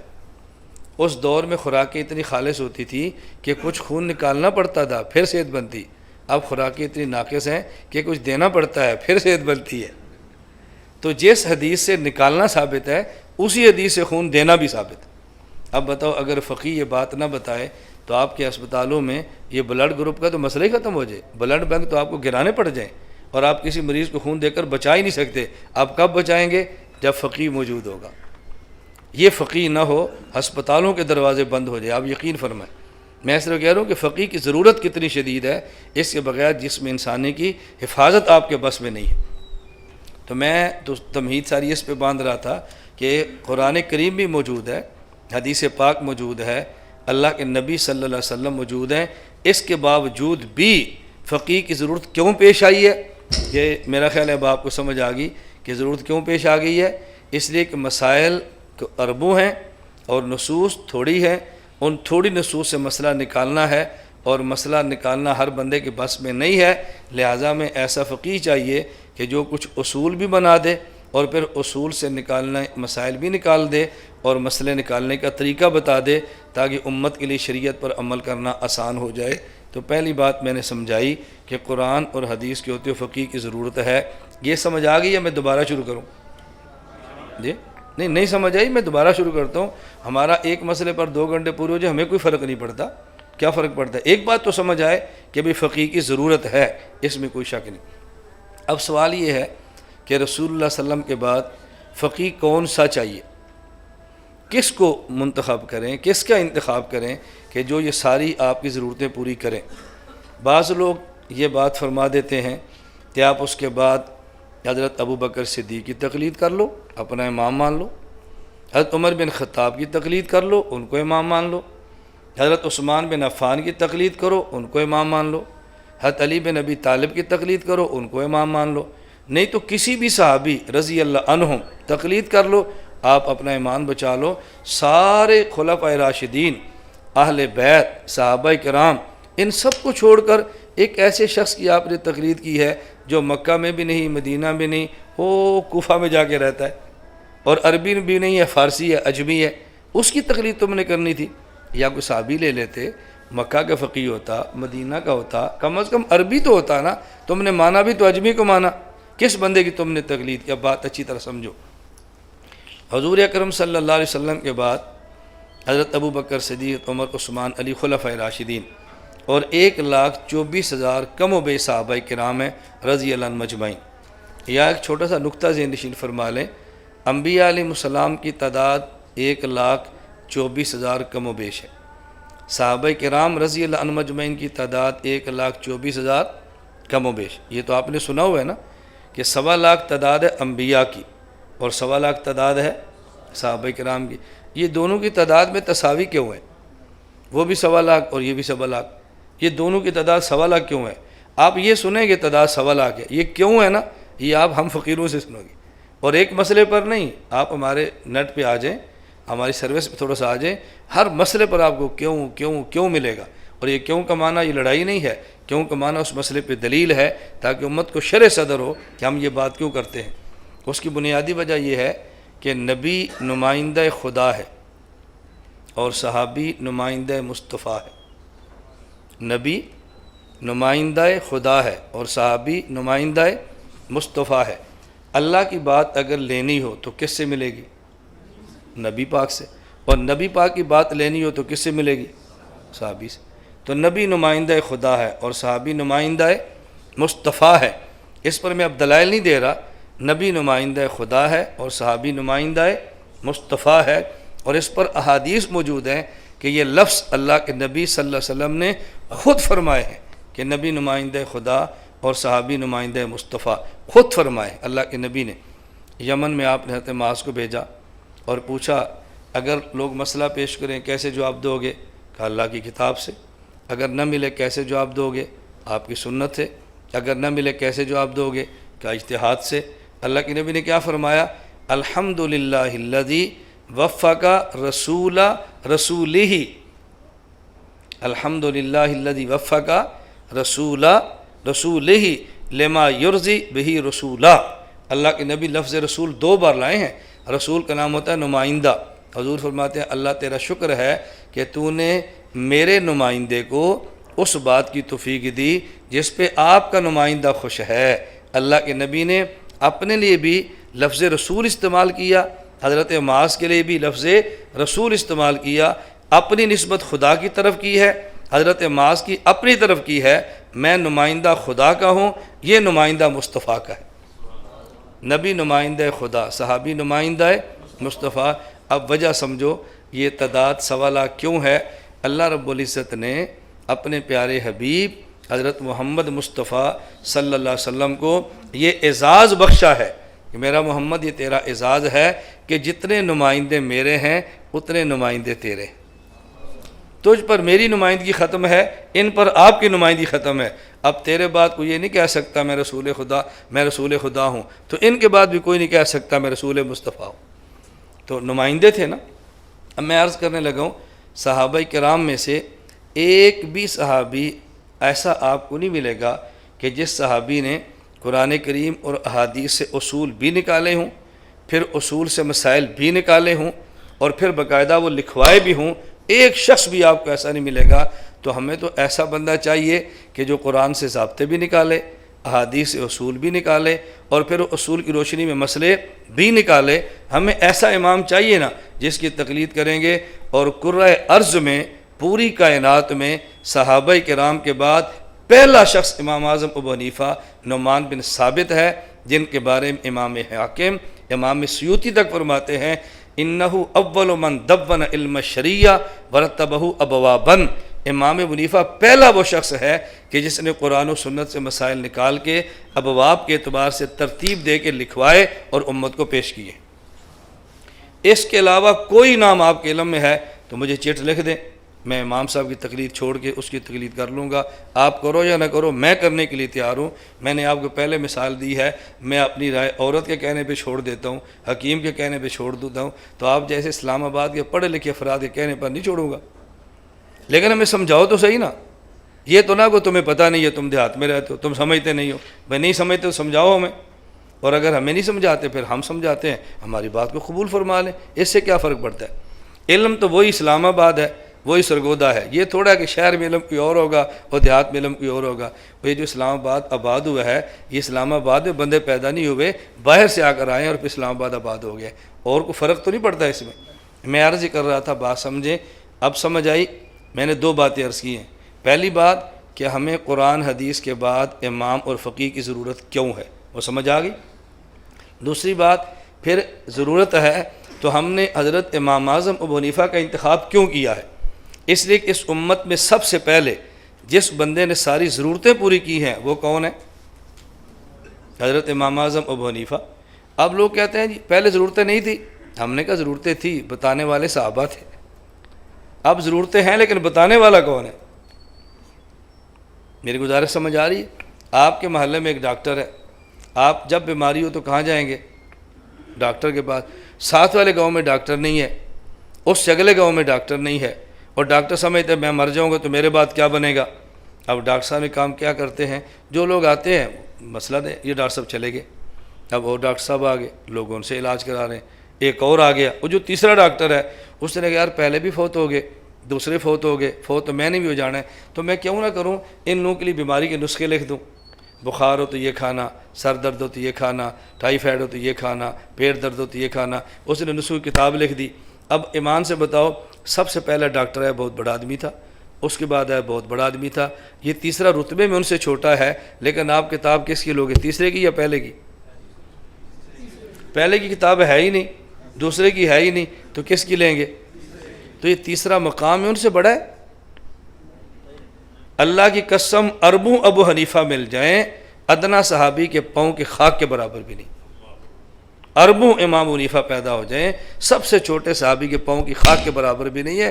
ہم امام حنیفہ کو مقام میں ان سے آگے نہیں لے کر جاتے، لیکن جو ہماری ضرورت ہے پوری ابو حنیفہ فرما رہے ہیں نا، اور یہ پوری خود نہیں کر رہے۔ کیسے پوری کی ہے؟ میں اس پر ایک چھوٹی سی مثال دیتا ہوں۔ یہ آپ نے مثال سنی ہوئی ہے، لیکن جس طرح میں سمجھاؤں گا شاید ایسے نہ سنی ہو۔ میں علماء سے بھی عرض کرتا ہوں، ہماری کتب فقہ میں یہی مثال ہے، لیکن شاید یونس جسے میں عرض کرتا ہوں۔ یہ ایک روایت ہے، حضرت رسول اللہ صلی اللہ علیہ وسلم فرماتے ہیں، صحیح بخاری میں بھی ہے، فرمایا اذا وقع الذباب فی اناء احدکم، اگر تمہارا کھانے کے برتن اس میں مکھی گر جائے، فلیغمسوا کلہ، مکھی ساری اس کے اندر ڈبو دو، ثم لینزعہ، پھر مکھی کو نکال لو، کیوں؟ فَإِنَّ فِي اللہ کے نے فرمایا احد جناحیہ شفا والآخر دوا، اس لیے کہ مچھی کے دو پر ہیں، مکھی کی ایک پر میں شفا ہوتی ہے، ایک میں بیماری ہوتی ہے۔ اب مکھی گری ہے تو کیا پتہ شفا والا پر گرا ہے یا بیماری والا، اس کو ڈبو اور باہر نکالو، تاکہ جیسے کھانا پہلے تھا ایسے اب رہے گا۔ آج کی زبان میں کہتے ہیں ڈبونے سے بیلنس برابر ہو گیا، اگر پہلے کھانا ٹھیک تھا تو اب بھی ٹھیک ہے، پہلے خراب تھا تو اب بھی خراب ہے۔ مچھی کے گرنے سے پانے کی بیماری اور صحت پر کوئی اثر نہیں پڑے گا۔ آپ کھانا استعمال کرنا چاہتے ہیں تو کر لے، نہیں کرنا چاہتے تو نہ کریں۔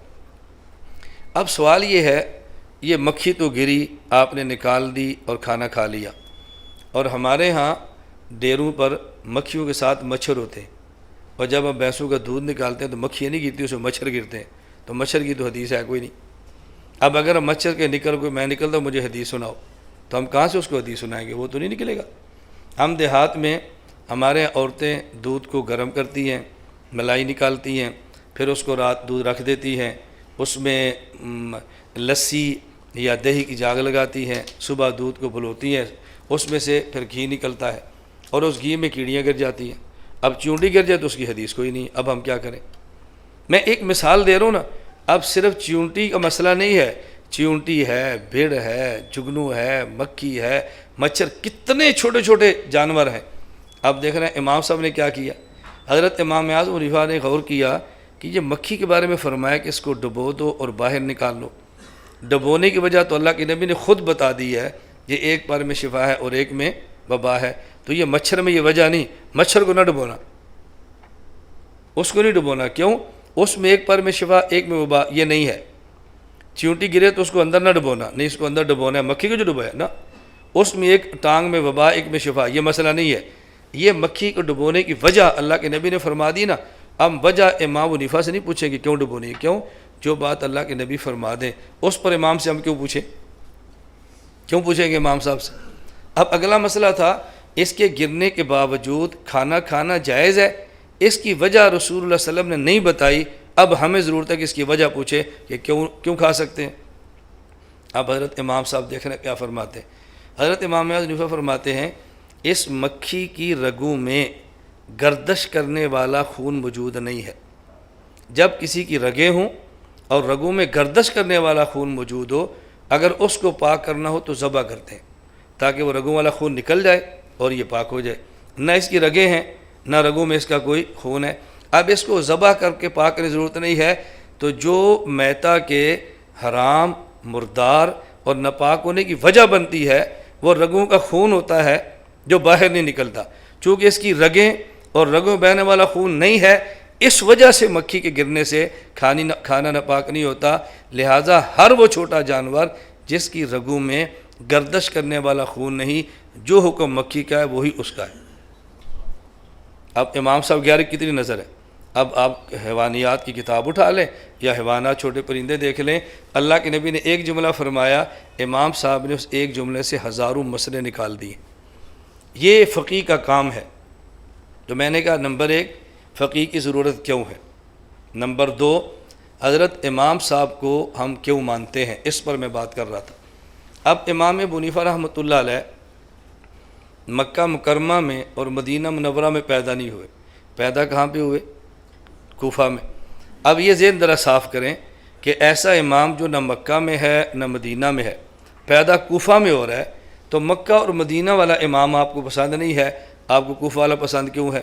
ہمیں مکہ والے بھی پسند ہیں، مدینہ والے بھی پسند ہیں، مکہ بھی ہمارا ایمان ہے، مدینہ بھی ہمارا ایمان ہے۔ دیکھنا یہ ہے کہ ہماری ضرورت کس امام نے پوری کی ہے، وہ امام پیدا ہوا کوفہ میں، اور میں اگلی بات کہنے لگا ہوں، اس امام کو پیدا بھی کوفہ میں ہونا چاہیے تھا۔ یہ بڑی اہم بات ہے، یہ شاید آپ کو کسی کتاب میں ملے۔ امام صاحب پیدا کہاں ہوئے؟ کوفہ۔ تو میں کیا کہہ رہا ہوں، پیدا بھی کہاں ہونا چاہیے تھا؟ صحابہ کرام کے بعد، خلفاء کے بعد پہلے امام کو پیدا ہی کوفہ میں ہونا چاہیے تھا۔ اس کی وجہ یہ دنیا میں ایک ضابطہ چلتا ہے، ایک بڑا پھر چھوٹا پھر چھوٹا۔ بڑا آدمی جہاں سے کام چھوڑ کے جاتا ہے، چھوٹا آدمی وہاں سے کام شروع کرتا ہے۔ میں بیان کر رہا ہوں، اگر کسی وجہ سے میں بیان کو چھوڑ جاؤں، اور میں کسی اپنے شاگرد سے کہہ دوں بھی میرے بات بیان تو پورا کر، تو وہ ادھر بیٹھے گا یا ادھر ہی بیٹھے گا؟ نہیں، ادھر بیٹھ کے کرے گا یا یہاں بیٹھ کے کرے گا؟ یہاں کیوں بیٹھے گا؟ جہاں میں بیان کر رہا تھا آپ سن رہے تھے، سسٹم بنا ہوا ہے، وہ وہیں سے بات شروع کر دے گا۔ تو جہاں سے کوئی بڑا کام چھوڑ کے جائے چھوٹا وہاں سے کام شروع کرتا ہے۔ رسول اللہ صلی اللہ علیہ وسلم کائنات میں سب سے بڑے ہیں، اور آپ گئے مکہ سے نہیں ہیں، گئے مدینہ منورہ سے۔ حضور کے بعد ابو بکر صدیق سب سے بڑے ہیں، اللہ کے نبی سے چھوٹے۔ تو جہاں سے حضور گئے، حضرت ابو بکر نے صدیق نے پھر مکہ سے کام شروع کیا یا مدینہ منورہ سے؟ کیوں؟ اللہ کے نبی جو مدینہ منورہ سے گئے، صدیق اکبر رضی اللہ تعالیٰ عنہ مدینہ منورہ سے گئے ہیں، تو حضرت عمر نے کام مدینہ منورہ سے شروع کیا۔ حضرت عمر رضی اللہ عنہ مدینہ منورہ سے گئے ہیں، تو حضرت عثمان نے کام مدینہ منورہ سے شروع کیا۔ حضرت عثمان مدینہ منورہ سے گئے ہیں، تو حضرت علی رضی اللہ تعالیٰ عنہ نے کام مدینہ منورہ سے شروع کیا۔ حضرت علی کہاں سے گئے ہیں؟ جی آپ کہہ رہے ہیں، میں تو نہیں کہہ رہا نا، میرے اوپر نہیں بات میں کرنا یہ کہہ کر گیا تھا، آپ کہہ رہے ہیں۔ حضرت علی رضی اللہ عنہ مکہ مکرمہ شہید ہوئے، مدینہ منورہ شہید ہوئے یا کوفہ میں شہید ہوئے؟ حضرت علی رضی اللہ عنہ چوتھے خلیفہ، پہلے حضرت ابو بکر، پھر حضرت عمر، پھر حضرت عثمان، پھر حضرت علی۔ تو خلفاء میں سب سے چھوٹے کون ہیں؟ حضرت علی رضی اللہ تعالیٰ عنہ، چھوٹے بھی ہیں لاڈلے بھی ہیں، حضور پاک کے داماد بھی ہیں، اور مدینہ العلم کے شہر کے دروازے بھی ہیں، ہمارے سر کا تاج بھی ہے، ہمارا ایمان بھی ہے۔ یہ چھوٹے ہونے کا مطلب ان سے ہے، ہم سے تو بہت بڑے ہیں نا۔ ہماری تو حضرت علی رضی اللہ عنہ کے پاؤں کی خاک، ہماری آنکھوں کا سرما، آپ کی جوتیاں، ہمارے سر کا تاج۔ یہ میں سے کہہ رہا ہوں کہ چھوٹا کہہ رہے، غلط فہمی نہ ہونا کہ حضرت علی کو چھوٹا رضی اللہ، ایسے کیسے ہو سکتا ہے؟ حضرت عیسیٰ علیہ السلام رسول اللہ صلی اللہ علیہ وسلم سے چھوٹے ہیں، باقی پوری کائنات کے لوگوں سے بڑے ہیں، صحابہ سے بڑے ہیں انبیاء کے بعد۔ اب بعد میں فقہا چار، چوتھے امام احمد، تیسرے امام شافعی، دوسرے امام مالک اور پہلے امام ابو حنیفہ۔ ان میں بڑے کون ہیں؟ امام ابو حنیفہ۔ امام ابو حنیفہ رحمہ اللہ پیدا ہوئے ہیں 80 ہجری میں اور وفات ہوئی ہے 150 میں۔ اس کے بعد امام مالک، یہ پیدا ہیں 93 ہجری میں اور وفات 179 ہجری میں۔ اس کے بعد امام شافعی پیدا ہے 150 ہجری میں اور وفات ہے 204 ہجری میں۔ پھر امام احمد بن محمد بن حنبل، جنہیں امام احمد بن حنبل کہتے ہیں، یہ پیدا ہوئے 161 میں اور وفات ہے 241 میں۔ تو امام صاحب پیدا ہو رہے ہیں 80 ہجری، امام مالک 93 ہجری، امام شافعی 150 ہجری، امام احمد 161 ہجری۔ تو سب سے پہلے کون پیدا ہوا اور سب سے پہلے فوت کون ہوا؟ امام صاحب۔ بڑے کون ہوئے؟ امام صاحب ہوئے نا، امام صاحب بڑے، ان کے بعد امام مالک، ان کے بعد امام شافعی، ان کے بعد امام۔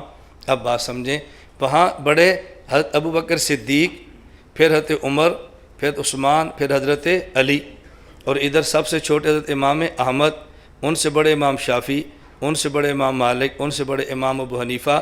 تو خلفۂ راشدین میں آخری حضرت علی بن ابی طالب ہیں، اور ان فقہا میں پہلے حضرت امام ابو حنیفہ ہیں۔ تو حضرت علی آخری خلیفہ ہیں، حضرت امام حنیفہ یہ پہلے امام اور فقیہ ہیں۔ تو جہاں سے آخری خلیفہ نے جانا تھا وہاں پر پہلے امام نے آنا تھا۔ اگر حضرت علی مکہ مکرمہ میں شہید ہوتے تو پہلا امام مکہ میں پیدا ہوتا، حضرت علی مدینہ میں شہید ہوتے تو پہلا امام مدینہ میں آتا۔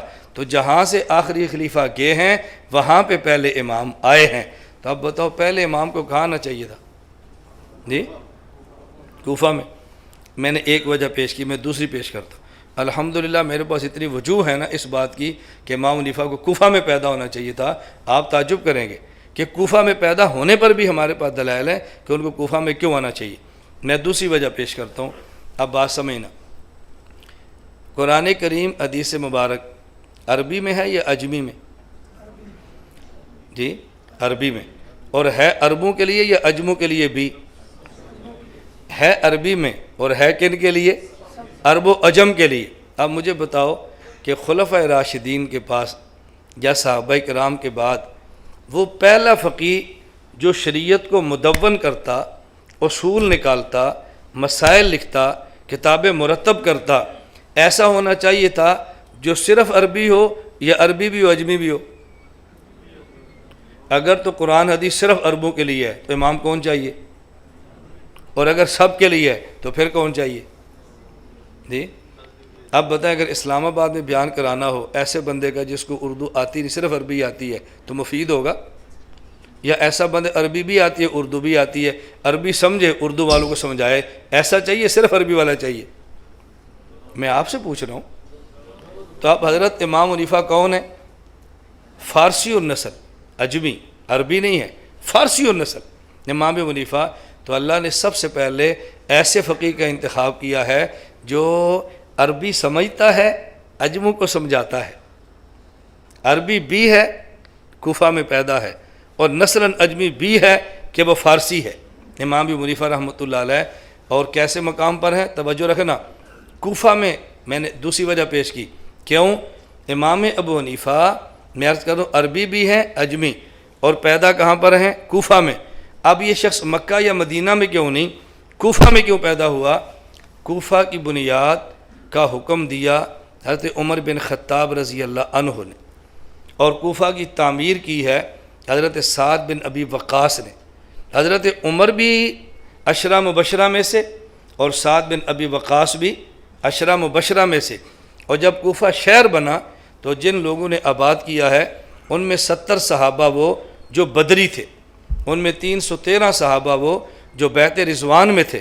جنتی ہونے کی بشارت توجہ رکھنا اللہ کے نبی نے دی ہے. اور حضرت عمر نے کوفہ تعمیر کس مقام پہ کرایا؟ ادھر عجم ہے ادھر عرب ہے.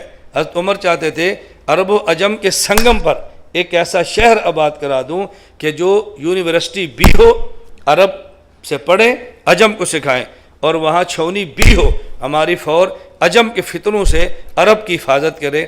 اس کے لیے کوفہ کو تعمیر کرایا.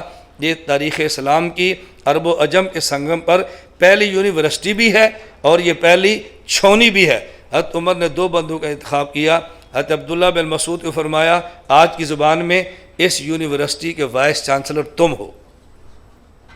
کس کو بنایا؟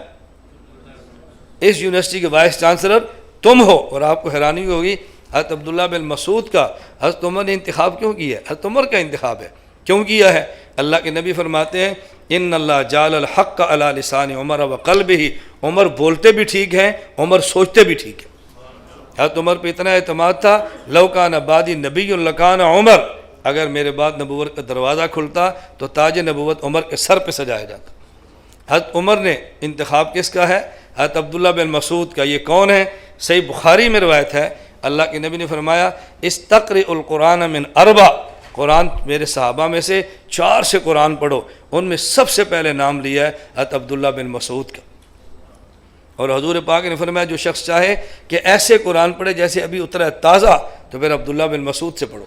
اور حضرت عبداللہ بن مسعود اتنے قریبی تھے صحابہ کرام میں سے یہ وہ شخص ہے کہ جس کو اعزاز حاصل ہے. حضور نے فرمایا کہ جب تم آؤ نا اور میرے گھر کا پردہ لٹکا نہ ہو تو بغیر پوچھے تم اندر آیا کرو، بغیر اجازت کے اندر آؤ. حضرت ابو موسیٰ اشعری فرماتے ہیں جب ہم حضور کی خدمت میں آئے یمن سے تو ہم سمجھتے تھے کہ عبداللہ بن مسعود اہل بیت ہے، یہ گھر کا بندہ ہے، ہم یہ سمجھتے تھے. اور صحابہ کرام میں سے اسلام لانے والوں میں حضرت عبداللہ بن مسعود کا 8واں نمبر ہے. اور اس امت کے سب سے بڑے فرعون ابو جہل کا سر کس نے اڑایا تھا؟ حضرت عبداللہ بن مسعود نے. اور اس امت کا سب سے بڑا متواضع حضرت عبداللہ بن عمر ہے. جتنا علم ہونا اتنی تواضع آتی ہے. اکڑتا آدمی تب ہے جب علم تھوڑا ہو، علم بڑھ جائے پھر تکڑتا نہیں ہے، پھر آدمی جھکتا ہے. حضرت عبداللہ بن مسعود اس عمر کے امت کے سب سے بڑے متواضع ہیں. مدینہ منورہ حضور پاک نے فرمایا میں نے آج جنات کو دعوت دینے کے لیے جانا ہے اور میرے ساتھ وہ جائے گا کہ جس کے دل میں رتی برابر بھی کبر نہیں ہے. فرمایا عبداللہ بن مسعود کو بلاؤ. میں ایک عجیب بات عرض کرتا ہوں، اس امت کا سب سے بڑا متکبر کون ہے؟ اس امت کا سب سے بڑا متکبر کون ہے؟ اس امت کا فرعون کون تھا؟ بولو. اس امت کا سب سے بڑا متکبر کون ہے؟ اور کٹوایا کس سے ہے؟ جو اس امت کا سب سے بڑا متواضع ہے. اللہ کے نبی نے فرمایا من تواضع للہ رفعہ اللہ. آدمی جتنا خدا کے لیے جھکتا ہے اللہ اتنا ہی اسے بلند کرتا ہے. سب سے زیادہ متواضع ہے اور متکبر کے سینے پر بیٹھا ہوا ہے. یہ اللہ کا نظام ہے. حضرت عبداللہ بن مسعود کو حضرت عمر نے وائس چانسلر بنا کے بھیجا اور کوفہ والوں سے کہا مجھے عبداللہ کی ضرورت تم سے زیادہ ہے، لیکن میں اپنی ذات پر تمہیں ترجیح دے کے عبداللہ بن مسعود کو تمہارے بھیج رہا ہوں، ان کا خیال کرنا. اور وہاں کا یہ تو یونیورسٹی کے وائس چانسلر تھے نا. اور چھونی کا سربراہ کنے بنایا؟ حضرت عمار بن یاسر کو. مکہ مکرمہ میں جو لوگ شہید ہوئے مردوں میں پہلا شہید کون ہے؟ یاسر. ان کے بیٹے عمار. تو جس نے سب سے پہلے جان دی ہے نا، فرمایا سب سے پہلی چھونی کا جرنیل بھی تم ہو گے، حضرت عمار بن یاسر. اب یہ وائس چانسلر بھی ہے تو یہ چھونی بھی ہے اور اسلامی یونیورسٹی بھی ہے. اب بتاؤ، میں بات سمجھانے لگا ہوں. عرب و عجم کے سنگم پہ جو شہر آباد کیا اس کا نام کیا ہے؟ کوفہ. عرب سے پڑھ کے عجم کو سمجھانے والا ایسا بندہ چاہیے، عجمی و نسل ہو اور عربی سمجھتا ہو، تو اس کو کس جگہ پہ آنا چاہیے تھا؟ کوفہ. کیوں؟ عرب کو دین عرب میں منتقل کرنا ہے تو وہ سنگم پہ آنا چاہیے تھا. اس لیے میں نے عرض کیا ہے کہ حضرت امام اعظم ابو حنیفہ کوفہ میں آئے تھے اور ان کو کوفہ ہی میں آنا چاہیے تھا. ان کا کوفہ میں ہونا یہ کوئی اعتراض کی بات نہیں ہے. یہ اعتراض کی کوئی بات نہیں کہ وہ کوفہ میں کیوں پیدا ہوئے. اللہ میں بات سمجھنے کی توفیق عطا فرمائے. اور میں اس حوالے سے ایک بات اور بھی میں نے عرض کیا، اتنا وسیع عنوان ہے کہ میں ترجیحات پیش کرتا کہ حضرت امام صاحب کوفہ میں کیوں ہیں. ایک اور بات سمجھے، رسول اکرم صلی اللہ علیہ وسلم نے ارشاد فرمایا، یہ الکامل ابن عدی میں روایت موجود ہے، انا مدینۃ العلم والی بابھا فمن اراد المدینہ فلیات الباب. حضور نے فرمایا کہ میں شہر علم ہوں، علی شہر علم کا دروازہ ہے، اور جو شہر علم آنا چاہے وہ دروازے سے ہو کر آئے. کہاں سے ہو کر آئے؟ دروازے سے. میں نے کتاب کا نام بھی پیش کیا ہے، میں حوالہ پیش کر رہا ہوں، آپ جا کر دیکھیں. مزید مفصل آپ کو مسند فردوس دہلوی میں مل جائے گی، آپ دیکھیں جا کر حوالہ. اور روایت کے ضعف اور صحت پر آپ کو اشکال ہو، ہم آپ کی خدمت کے لیے حاضر ہیں، آپ کو تسلی کروا دیں گے. کوئی تھوڑا سا سفر فرما لیں. ہم کہتے ہیں نا، آیا کرو ادھر کبھی کبھی مٹ جائیں گے دل کے ارماں کبھی کبھی. آؤ تو صحیح نا. اب ہمارے ساتھ نہیں بھائی تو یہاں بیٹھا ساری بات یہاں پہ چھیڑ دے، اب میں ساری سندوں کی تحقیق تمہیں یہاں کروا دوں گا. ایک بندہ تمہارے کان میں پھونک دے گا، او جی حدیث تو ضعیف پڑی ہے، تو پھر ہمارے پاس ہم بتاتے ہیں صحیح ہے ضعیف ہے. آؤ تو صحیح نا. ایک بندے کے کہنے پر آپ نے ہماری محنت پہ پانی پھیر دیا. ہم سے پوچھ لیا ہوتا کہ مولانا صاحب آپ نے حدیث پڑھی ہے، فلاں بندہ کہتا ہے اعتراض ہے، جواب کیا ہے؟ آپ نہیں تشریف لا سکتے، آپ خط لکھ دیں، ای میل کر دیں، ہم مفصل آپ کو جواب لکھ دیں گے اور آپ کو تشفی ہوگی انشاءاللہ کہ حدیث پر کلام کیسے ہوتا ہے. تو اللہ کے نبی نے فرمایا میں شہر علم ہوں، علی شہر علم کا دروازہ، اور جو شہر علم آنا چاہے وہ دروازے سے ہو کر آئے. شہر علم مدینہ میں تھا اور شہر علم کا دروازہ کوفہ میں تھا. اور امام ابو حنیفہ کہاں پر ہیں؟ کوفہ میں. مجھ سے ایک ساتھی کہنے لگا آپ مدینہ وایا کوفہ کیوں جاتے ہو؟ میں نے کہ اس لیے اللہ کے نبی نے فرمایا انا مدینۃ العلم والی بابھا، میں شہر علم ہوں، علی شہر علم کا دروازہ ہے. فمن اراد المدینہ فلیات الباب، جو شہر علم آنا چاہے دروازے سے ہو کر آئے. ہم اس لیے وایا کوفہ جاتے ہیں کہ شہر علم مدینہ میں ہے اور اس کا دروازہ کوفہ میں ہے. وایا کوفہ جانا یہ نبوت کی تعلیمات کا حصہ ہے صلی اللہ علیہ وسلم. حضور پاک فرما رہے ہیں. اور میری بات پر تو آپ کو شاید کچھ اشکال پیدا ہو جائیں، اگر امام بخاری پیش کر دو پھر تو اشکال نہیں ہوگا نا. امام بخاری کی بات تو مان لیں گے نا. امت کا ایک مزاج بنا ہوا ہے نا جی. امام بخاری کیا فرماتے ہیں؟ علامہ ابن حجر اسقلانی رحمۃ اللہ علیہ نے بخاری کی شرح لکھی ہے فتح الباری، اس کا مقدمہ لکھا ہدی الساری، اس میں حضرت امام بخاری کے حالات لکھے. اب امام بخاری اپنی زندگی بتا رہے ہیں اور ان کا جملہ ابن حجر اسقلانی نقل فرما. جملہ کیا ہے؟ حضرت امام بخاری فرماتے ہیں کہ میں نے کہاں کہاں پڑھا ہے. مجھ سے کوئی بندہ پوچھے کہ مولانا صاحب آپ نے کہاں سے پڑھا ہے، کہاں ختم کیا، تو میں بتاؤں گا نا. امام بخاری فرما رہے ہیں میں نے کہاں کہاں پڑھا ہے. اب امام بخاری نے اپنے اسفار بتائے، میں بصرہ گیا ہوں، میں جزیرہ گیا ہوں، میں شام گیا ہوں. جب حجاز، مکہ مکرمہ اور مدینہ منورہ اور کوفہ کی باری آئی ہے تو آپ امام بخاری کے جملہ سنیں. امام بخاری فرماتے ہیں اقمت بالحجاز ستۃ اعوام لا احصی کم دخلت الی کوفہ. اقمت بالحجاز ستت عوامن ولا احصی کم دخلت الی کوفہ، میں حجاز میں 6 سال تک ٹھہرا ہوں اور کوفہ کتنی بار گیا ہوں مجھے یاد ہی نہیں، کوفہ کتنی بار گیا ہوں مجھے یاد ہی نہیں ہے۔ میں اس کی بڑی آسان سی مثال دیتا ہوں، آپ کسی طالب علم کو پکڑ لو، وہ مدرسے کا ہو یا اسکول کا ہو، اس سے پوچھو کہ بیٹا اس اسکول میں تو کتنے سال تک پڑھا ہے، وہ کہے گا جی 10 سال تک میٹرک جو کیا ہے۔ اس اسکول کا جو دروازہ ہے یہاں سے تو کتنی بار گزرا ہے، وہ کہے گا انکل یاد نہیں ہے۔ کیوں؟ یہ جو پڑھا ہے اس کی منزل ہے، اور جہاں سے گزرا ہے وہ دروازہ ہے۔ بندے کو منزل کا قیام یاد ہوتا ہے، دروازے سے گزرنا مجھے نہیں یاد ہوتا۔ تو امام بخاری فرماتے ہیں مکہ اور مدینہ میری منزل ہے، وہاں تو 6 سال تک ڈارا ہوں، اور کوفہ جو کہ دروازہ ہے مجھے یاد ہی نہیں میں کتنی بار گیا ہوں۔ لا احصی کم دخلت الی کوفہ، تو کوفہ کو شہر علم کا دروازہ صرف ہم نے نہیں مانا، حضرت امام بخاری نے مانا۔ اور آپ کو تعجب ہوگا، آپ اٹھائیں صحیح بخاری 2 جلدوں میں 30 پاروں میں اور 9082 روایات پر مشتمل ہے۔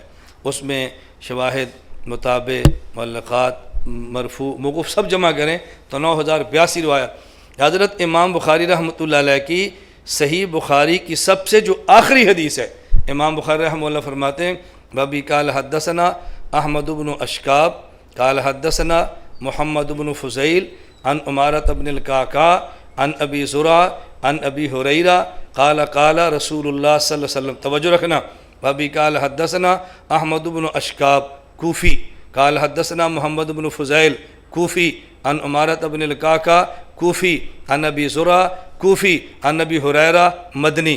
امام بخاری نے آخری جو ذکر کی ہے اس میں سارے راوی کوفہ کے ہیں، صرف صحابی مدینے کا ہے رضی اللہ عنہ۔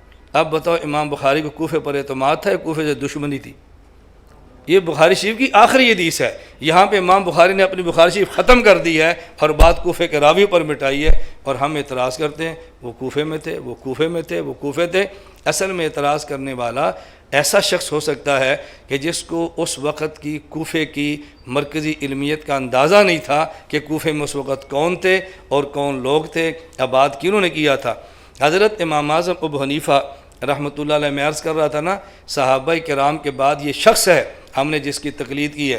اب بات توجہ سمجھنا، حضرت امام مالک، امام شافعی، امام احمد اور بھی فقہا ہوں گے، لیکن حضرت امام اعظم ابو حنیفہ نے، توجہ رکھنا، جہاں اصول نکالے، مسائل نکالے اور سب سے پہلے علم شریعت کو مسائل کے ساتھ مرتب کیا ہے، وہاں امام صاحب کی خوبی یہ ہے کہ 6 صحابہ کرام کی زیارت، 6 یا 7 کی زیارت بھی کی ہے، 70 کا زمانہ بھی پایا ہے۔ تو امام حنیفہ براہ راست صحابہ کے شاگرد ہیں۔ براہ راست کن کے شاگرد ہیں؟ صحابہ کے شاگرد ہیں۔ حضرت امام اعظم ابو حنیفہ رحمۃ اللہ علیہ یہ صحابہ کرام کے شاگرد ہیں، اور امام ابو حنیفہ تابعی ہیں، اور اس طرح ہماری رائے نہیں ہے۔ علامہ عینی حنفی نے عمدۃ القاری میں لکھا ہے، علامہ ابن عبد البر مالکی نے، علامہ ابن عبد البر مالکی ہیں، یہ حنفی عالم نہیں ہے۔ علامہ عینی عمدۃ القاری حنفی ہیں، کہتے ہیں امام حنیفہ رحمۃ اللہ علیہ تابعی تھے۔ امام ابن عبد البر یہ مالکی ہیں، اور کہتے ہیں امام ابو حنیفہ رحمۃ اللہ علیہ یہ تابعی تھے۔ جامع بیان علم فضل ہی، حضرت امام ابن اسقلانی رحمۃ اللہ علیہ شافعی ہیں، وہ کہتے ہیں امام حنیفہ تابعی ہیں۔ انہوں نے لکھا تہذیب و تہذیب میں۔ حضرت امام ابن عماد یہ حنبلی ہیں، وہ کہتے ہیں تابعی ہیں، لکھا شذرات الذہب میں۔ تو امام ابو حنیفہ کو شافعی، مالکی، حنفی، حنبلی سارے کہتے ہیں کہ امام ابو حنیفہ تابعی ہیں جس نے صحابہ کی زیارت کی ہے۔ اس سے بڑا کوئی امام لاؤ نا، ہم اس کو چھوڑ کے ادھر چلے جاتے ہیں۔ بھئی لاؤ تو صحیح نہ، کو صرف یہ تو نہ کو بندہ ٹھیک نہیں تھا، چلو نہیں تھا ٹھیک تو جو ٹھیک ہے وہ دکھا دو، کوئی دکھاؤ تو صحیح۔ اور پھر حضرت امام اعظم ابو حنیفہ رحمۃ اللہ علیہ کے بعد یہ جو 3 بڑے بڑے ہیں نا، حضرت امام شافعی، امام مالک، امام شافعی، امام احمد، اگر آپ ان سے پوچھیں تو ان کے جوابات کیا ہیں؟ حضرت امام مالک سے پوچھا گیا امام ابو حنیفہ کے بارے میں آپ کیا کہتے ہیں؟ اور امام مالک کون ہے؟ امام دار الہجرہ، امام مدینہ، چھوٹا بندہ نہیں، اور قرآن کریم کے بعد اصح الکتب بعد کتاب اللہ، موطا امام مالک۔ آپ کو کہ ہم نے تو آج تک بخاری سنی، آپ مقدمہ ابن صلاح اٹھا کے دیکھو، ابن صلاح فرماتے ہیں اصح الکتب بعد کتاب اللہ، صحیح بخاری یہ موطا امام مالک کے بعد ہے۔ موتا امام مالک کا مصنف کتنا بڑا آدمی ہے. پوچھا جی امام صاحب کے بارے میں کیا رائے ہے؟ فرمایا رأیت رجلا میں نے ایک ایسے شخص کو دیکھا، رأیت رجلا لو اراد ان یجعلہ هذه الساریۃ ذهبا لقام بحجتہ. یہ جو لکڑ کا ستون ہے نا، اگر وہ دلائل کی برسات کرے تو اپنے دلائل سے لکڑ کے ستون کو سونے کا ستون ثابت کر دے. یہ امام ابو حنیفہ ہے. حضرت امام شافعی، آپ ان کے بارے میں کیا فرماتے ہیں؟ اب امام شافعی کا جملہ سنو. فرمایا میں نے کیا فرمانا ہے؟ من اراد ان یعرف الفقہ فلیلزم ابا حنیفۃ واصحابہ فإن الناس عیال فی الفقہ. اگر تم نے دین کی سمجھ حاصل کرنی ہے ابو حنیفہ اور اس کے شاگردوں کو پکڑ لو، اس لیے کہ دین سمجھانے میں باقی بیٹے ہیں اور وہ باپ ہے. امام احمد آپ کیا فرماتے ہیں؟ انہوں نے فرمایا سبحان اللہ. اب امام احمد یہاں سبحان اللہ ہوا فی العلم والزہد والورع بمحل لا یدرکہ احد. ابو حنیفہ تقوی علم کے اس مقام پر تھا، وہاں تک وہ پہنچے ہی نہیں ہے، تو میں نے ان کے بارے میں کیا کہنا ہے؟ اب بتائیں، اتنا بڑا آدمی ہے. تو میں نے آپ کی خدمت میں دو باتیں پہلے عرض کی ہیں. نمبر ایک، قرآن حدیث کے بعد فقیہ کی ضرورت ہے یا نہیں؟ بولیے بھائی. نہیں ہے تو میں نے پہلے آپ سے کہا تھا، اب آپ کھانا دیکھتے ہیں، میں نے تو بیان سمجھانا ہے اپنا. یہ تو ہمارے لیے ہے، اس کو آپ بھی کھائیں گے ہم بھی کھائیں گے، یہ تو برکت کی چیز ہے. دوسری بات میں نے عرض کی ہے کہ حضرت امام ابو حنیفہ رحمۃ اللہ علیہ کو ہم کیوں فالو کرتے ہیں، باقی ائمہ کی بجائے حضرت امام صاحب رحمۃ اللہ علیہ کو ترجیح کیوں دیتے ہیں؟ میں اس پر آپ کو ایک دلچسپ سا واقعہ عرض کرتا ہوں. میں سندھ خیرپور میرس کی مرکزی جامع مسجد میں گیا بیان کے لیے. جب جمعہ میں نے پڑھایا تو جمعے کے بعد جیسے لوگ ملتے ہیں سوالات کرتے ہیں. ایک سندھی نوجوان تھا، تو مجھ سے اس نے مسئلہ پوچھا کہ مولانا صاحب یہ فرمائیں کہ تقلید کرنا واجب ہے، ضروری ہے؟ میں نے کہا ضروری ہے. تو مجھے کہتا ہے تقلید نہیں کریں گے تو پھر؟ میں نے کہا بھی گناہ ہوگا، شریعت سمجھ نہیں آئے گی. تو مجھے کہنے لگا آپ کس امام کے مقلد ہیں؟ میں نے کہا امام اعظم ابو حنیفہ نعمان بن ثابت رحمہ اللہ. تو پھر مجھ سے کہنے لگا اچھا یہ امام صاحب کس کے مقلد تھے؟ میں نے کہا کسی کے بھی نہیں.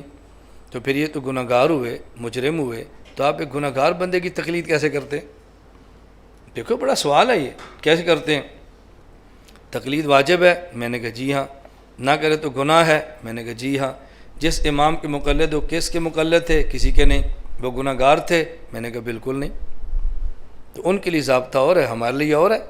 میں نے کہا دو مسئلے میں آپ سے پوچھتا ہوں. مجھ سے میں نے کہا آپ سے وہ پوچھتے ہیں جو آپ کو آتے ہیں، ہم چھیڑ چھاڑ نہیں کرتے، شرارتیں نہیں کرتے. جو آتے ہیں وہ پوچھیں گے، جو نہیں آتے وہ نہیں پوچھیں گے. مجھے کہتا جی بتائیں. میں نے کہا یہ بتائیں ہر انسان پر کسی نبی کا کلمہ پڑھنا فرض ہے؟ مجھے کہتے بالکل. میں نے کہا اگر کوئی شخص کلمہ نہ پڑھے تو پھر جو مسلمان ہی نہیں ہے. میں نے پوچھا حضور اکرم صلی اللہ علیہ وسلم نے کس نبی کا کلمہ پڑھا تھا؟ کہتا جی کسی کا بھی نہیں. وہ تو میں نے کہا کیوں؟ کہتا ہے وہ خود نبی تھے. جب خود نبی ہیں پھر کسی کا کلمہ کیوں پڑھیں؟ میں نے کہا اچھا دوسرا مسئلہ مجھے بتائیں کہ باجماعت نماز ضروری ہے؟ کہنے لگا جی ہاں. اگر نماز جماعت نہ پڑھیں تو؟ کہا جی گناہ ہوتا ہے. میں نے کہا باجماعت نماز کسے کہتے ہیں؟ کہا جی کچھ لوگ امام کے پیچھے کھڑے ہو کے نماز پڑھیں کہ باجماعت ہے. میں نے کہا آپ باجماعت پڑھتے ہو؟ میں نے کہا جی ہاں.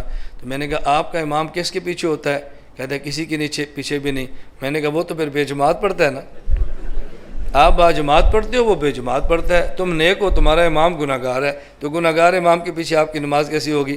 مجھے کہتا ہے مولانا صاحب وہ کسی امام کے پیچھے کیوں کھڑا ہوگا، وہ تو خود امام ہے. تو میں نے کہا بس دو مسئلے آپ نے بتا دیے، تیسرا ہم بتا دیتے ہیں. حضور پاک صلی اللہ علیہ وسلم کسی نبی کا کلمہ نہیں پڑھتے، خود نبی ہیں. امام کسی پیچھے کھڑا ہو کے نماز نہیں پڑھتا، خود امام ہے. حضرت ابو حنیفہ کسی کی تقلید نہیں کرتے کہ خود مجتہد ہیں.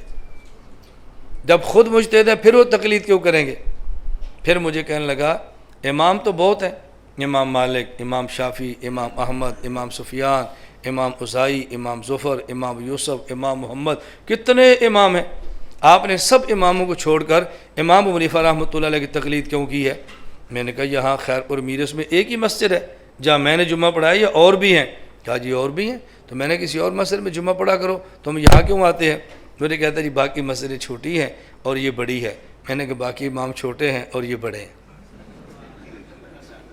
مجھے کہتا ہے مولانا صاحب آپ دلیل نہیں دے رہے، مثالیں دے رہے ہیں. میں نے کہا بھی قرآنی طرز ہے، اللہ دلیل بھی دیتے ہیں اور پھر بندے کو سمجھانے کے لیے مثال بھی دیتے ہیں. جب مخاطب اہل علم ہو تو دلیل لیتے ہیں، اور جب آپ جیسے گنڈیریاں بیچنے والے ہو پھر مثال دیتے ہیں۔ میں نے کہا بیٹا ہم تو دلیل اور مثال دونوں دیتے ہیں، لیکن سوال ہے کہ دلیل کس کو دیں اور مثال کس کو دیں، یہ بات ہے نا۔ مجھ سے لوگ کبھی فون پہ کہتے ہیں مولانا صاحب مسئلہ، آپ کل ایک ساتھی نے مسئلہ پوچھا کس کتاب میں ہے، میں نے کہا المستدرک علی الصحیحین میں، مجھے لکھ کے بھیجو۔ میں نے کہا لکھ کے بھیجو گے، تو نے کہا اعراب لگاؤ، میں اعراب تو نے ترجمہ کرو، بھئی تیرے بس میں نہیں ہے نا، مسئلہ بتا دیا بس کافی ہے۔ اگر بہت شوق ہے ہمارے پاس آپ تشریف لے آؤ، میں کتاب کھول کے ہجے کرا کر تجھے سمجھا دوں گا بھئی یہ حدیث پاک۔ میرے کہنے کا مقصد یہ ہے اللہ میں بات سمجھنے کی اور سمجھانے کی توفیق عطا فرمائے۔ کھانا لگ گیا؟ جب لگ جائے تو بتا دیں ہمیں۔ نہیں، میں نے آپ سے عرض کیا تھا کہ ہمارا آپ سے وعدہ ہے، ہم نے 10 بجے آپ کو بالکل فارغ کرنا ہے، کھانا کھا کر آپ بیٹھنا جو اس کے بعد آپ کی مرضی ہے، جانا چاہے آپ کی مرضی ہے۔ میں تو 10 بجے کے بعد تھوڑی دیر یہاں بیٹھوں گا، کوئی بات پوچھنا چاہتا ہے، کوئی ملنا چاہتا ہے، ہماری عادت ہے ہم کھلی کھلی بات کرتے ہیں، ہم مسافہ کرنا چاہتے ہیں بڑے شوق سے کریں۔ میں ترغیب دے رہا ضرور کریں بھئی ہم پیر صاحب ہیں، کرنا چاہیں تو شوق سے کریں۔ مجھے ایک ساتھی نے کہا جس ساتھی کی خواہش ہے کہ مولانا صاحب مسافہ کریں، میں نے کہا ان سے زیادہ میری خواہش ہے کہ مسافہ کریں۔ مجھے کہتے ہیں کیوں؟ میں نے کہا حدیث پاک میں جب دو مسلمان ملتے ہیں مسافہ کرتے ہیں تو ان کے گناہ ختم ہو جاتے ہیں۔ ان میں سے ایک ایک ختم ہوں گے نا، یہ 100 بندہ ہے، میرے 100 بار ختم ہوں گے۔ میں نے کہا میری بھی خواہش ہے مسافہ ہو، میں کیوں نہیں چاہوں گا ہو؟ میں نے کہا وقت نہ ہو تو الگ بات، میں صرف عرض کر رہا ہوں کہ ہم اس کا پورا وقت اس لیے دیتے ہیں، کوئی بندہ بات پوچھنا چاہے، کوئی مسئلہ پوچھنا چاہے، اس کے ذہن میں ہو بھئی یہ کوئی دوڑنے والی بات نہیں ہے، مسئلہ سمجھانے والی ہے۔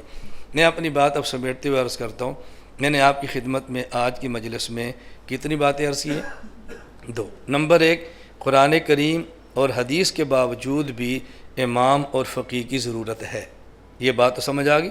نمبر 2، پھر فقہاء میں سے ہم نے حضرت امام اعظم ابو حنیفہ رحمۃ اللہ علیہ کو ترجیح کیوں دی ہے؟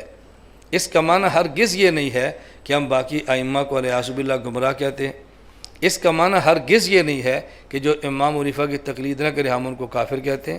اس کا معنی ہرگز یہ نہیں ہے کہ ہم کو ڈنڈے مارتے ہیں، بالکل غلط بات ہے۔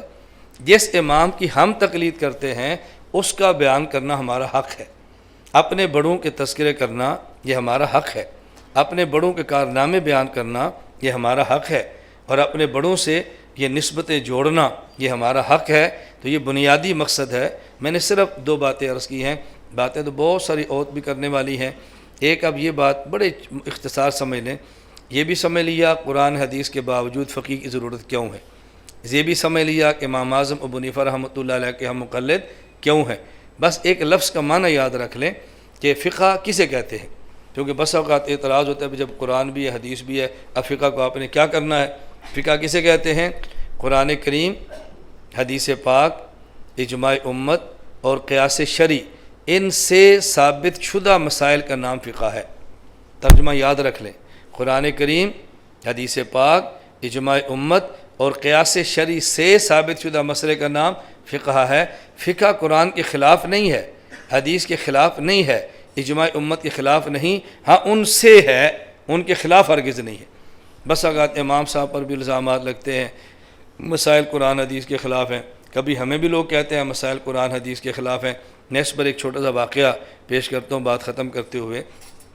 حضرت امام اعظم ابو حنیفہ رحمۃ اللہ علیہ مدینہ منورہ تشریف لائے اور ملاقات کی امام باقر سے، اور امام صاحب نے ان کو سلام کیا۔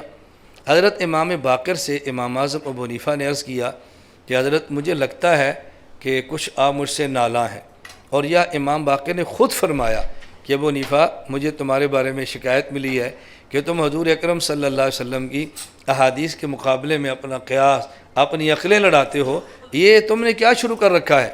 حضرت امام اعظم ابو حنیفہ نے فرمایا، عرض کیا حضرت میں آپ سے 1-2 بات پوچھتا ہوں۔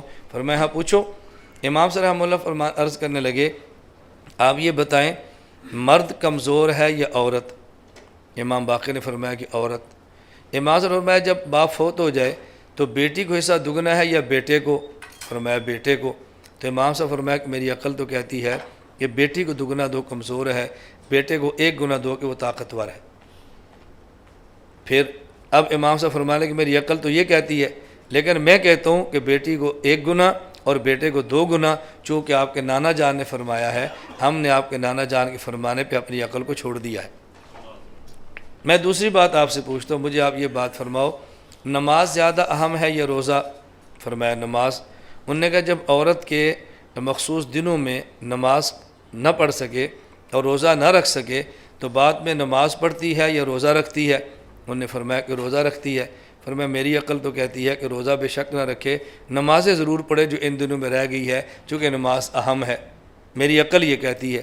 لیکن چونکہ آپ کے نانا جی نے فرمایا کہ روزہ رکھے اور نمازیں بعد میں نہ پڑھے، تو میں نے آپ کے نانا جی کے فرمانے پہ اپنی عقل کو چھوڑ دیا ہے اور حدیث پاک کو لے لیا ہے۔ میں تیسری بات آپ سے پوچھتا ہوں، مجھے آپ یہ فرمائیں کہ پیشاب کے قطرے یہ زیادہ نجس ہیں یا مرد کا جو نطفہ ہے مادہ منویہ یہ زیادہ نجس ہے؟ تو انہیں فرمایا زیادہ نجس تو پیشاب ہے۔ امام صاحب فرمانے لگے اگر پیشاب زیادہ نجس ہے تو پھر میری عقل تو کہتی ہے جب آدمی پیشاب کرے پھر غسل کرے اور مادہ منویہ نکلے پھر وضو کر لے، چونکہ زیادہ ناپاک جو وہ ہے، میری عقل تو یہ کہتی ہے۔ لیکن دیکھو میں نے عقل کو چھوڑ دیا آپ کے نانا جی کے فرمانے پر۔ امام باقر اتنے خوش ہوئے، اٹھ کے امام صاحب کو چوم لیا کہ میں نے تیرے بارے میں خواہ پروپیگنڈا سنا تھا، تو قیاس کو چھوڑ کے حدیثوں پر عمل کرتا ہے۔ اور آپ اس بات پر حیران ہوگے اور میری بات آپ کو تعجب ہوگا، آج دنیا میں بحثیں چل رہی ہیں صحیح حدیث ضعیف حدیث، صحیح حدیث ضعیف حدیث۔ ہم حنفیوں کا موقف یہ ہے اگر ایک طرف قیاس آ جائے اور ایک طرف ضعیف حدیث ہو جائے، قیاس کو چھوڑ دیں اور ضعیف حدیث لے لیں۔ صحیح تو بہت اوپر کا مقام ہے نا، اگر ضعیف حدیث اور قیاس کا مقابلہ آ جائے تو قیاس کو چھوڑ دیں اور ضعیف حدیث کو لے لیں، اور پھر بھی الزام ہے کہ یہ لوگ قیاس کو لیتے ہیں، ہمیں بہت تعجب ہوتا ہے۔ اور حضرت امام صاحب کے بارے میں بہت مشہور ہے، وہ جو فلاں محدث کہتا ہے یہ تو صاحب رائے ہے، یہ تو صاحب رائے ہے۔ میں نے کہا صاحب رائے کا معنی یہ نہیں ہے کہ قرآن حدیث نہیں آتا، صاحب رائے کا معنی ہے کہ یہ بندہ رائے رکھتا ہے۔ اب سمجھ آئی صاحب رائے کا معنی کیا ہے؟ یہ بندہ رائے رکھتا ہے، قرآن مجید سے مسئلہ نکال سکتا ہے، حدیث سے مسئلہ نکال سکتا ہے، یہ صاحب رائے ہے، اس کی اپنے کچھ دلیلیں ہیں۔ یہ معنی کہ ہر کسی کے پیچھے دوڑتا ہے، یہ خود صاحب رائے ہے۔ لوگوں نے سمجھا صاحب رائے کا معنی ہے کہ اس بندے کو قرآن نہیں آتا۔ اللہ مجھے اور آپ سب کو اپنے اکابر کی، اپنے مشائخ کی قدر کرنے کی توفیق عطا فرمائے۔ میں اب توجہ فرمائے، آخر میں نے شروع میں باتیں کی تھی لیکن بہت سے حضرات نہیں تھے، میں آخر میں پھر عرض کر رہا ہوں۔ ایک تو یہ ذہن نشین فرما لیں کہ ہمارے یہاں نو لیٹ اور نو ویٹ۔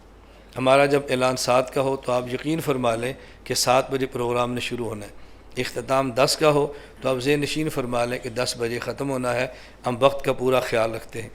دوسری بات میں نے آپ سے شروع میں گزارش کی تھی، میں آخر میں یہ بات پھر کہتا ہوں اور یہ بات بڑی توجہ سے سماعت فرما لیں کہ پاکستان دنیا بھر کی طاغوتی طاقتیں اور اسلام اور پاکستان دشمن کی طاقتوں میں پاکستان کھٹکتا ہے، اور پاکستان دنیا کے لیے آج ناقابل برداشت ہے۔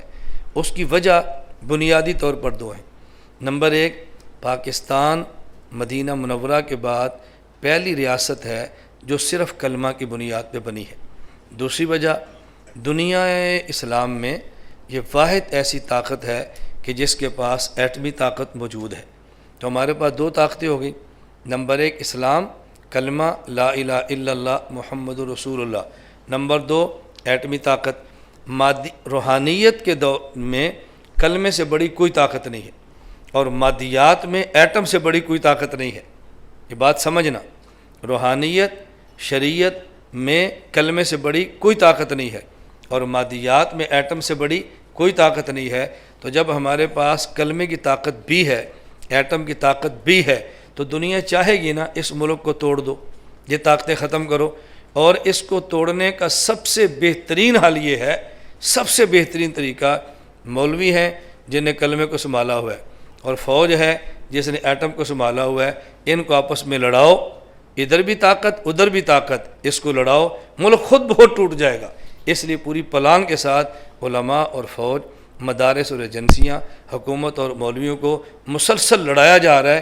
لیکن اللہ جزائے خیر عطا فرمائے ہمارے اکابرین کو، ہمارے مشائخ کو، جن نے مشکل وقت میں اس قوم کو سنبھالا ہے، اور ہم نے فیصلہ کیا ہے کہ ہم کلمے اور ایٹم کی طاقت کو آپس میں ہرگز نہیں لڑنے دیں گے انشاءاللہ۔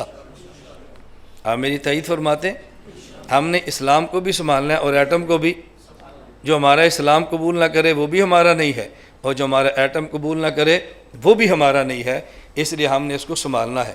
اور میں نے شروع میں کہا تھا، پھر عرض کرتا ہوں، اب جو میں نے سیمینار پہ گفتگو کی ہے یہ کسی کے خلاف کی ہے یا اپنے لوگوں کو اپنا امام سمجھایا؟ اور میں جب امام صاحب کا نام لیتا ہوں لوگ سمجھتے ہیں یہ فلاں مسئلہ خلاف تقریریں کرتا ہے. میں نے کہا میں فلاں کے خلاف تقریریں نہیں کرتا، میں صرف اپنی قوم کو سمجھانا چاہ رہا ہوں. جب آپ حضرت امام اعظم ابو حنیفہ رحمۃ اللہ علیہ کو مانتے ہیں تو پھر امام صاحب رحمۃ اللہ علیہ کے مسئلے پر آپ کو قائم بھی رہنا چاہیے، امام صاحب کی تعلیمات بھی دیکھنی چاہیے. ان حالات میں امام صاحب کی تعلیمات موجود ہیں یا موجود نہیں ہیں، امام صاحب کی رائے کیا ہے یا رائے کیا نہیں ہے.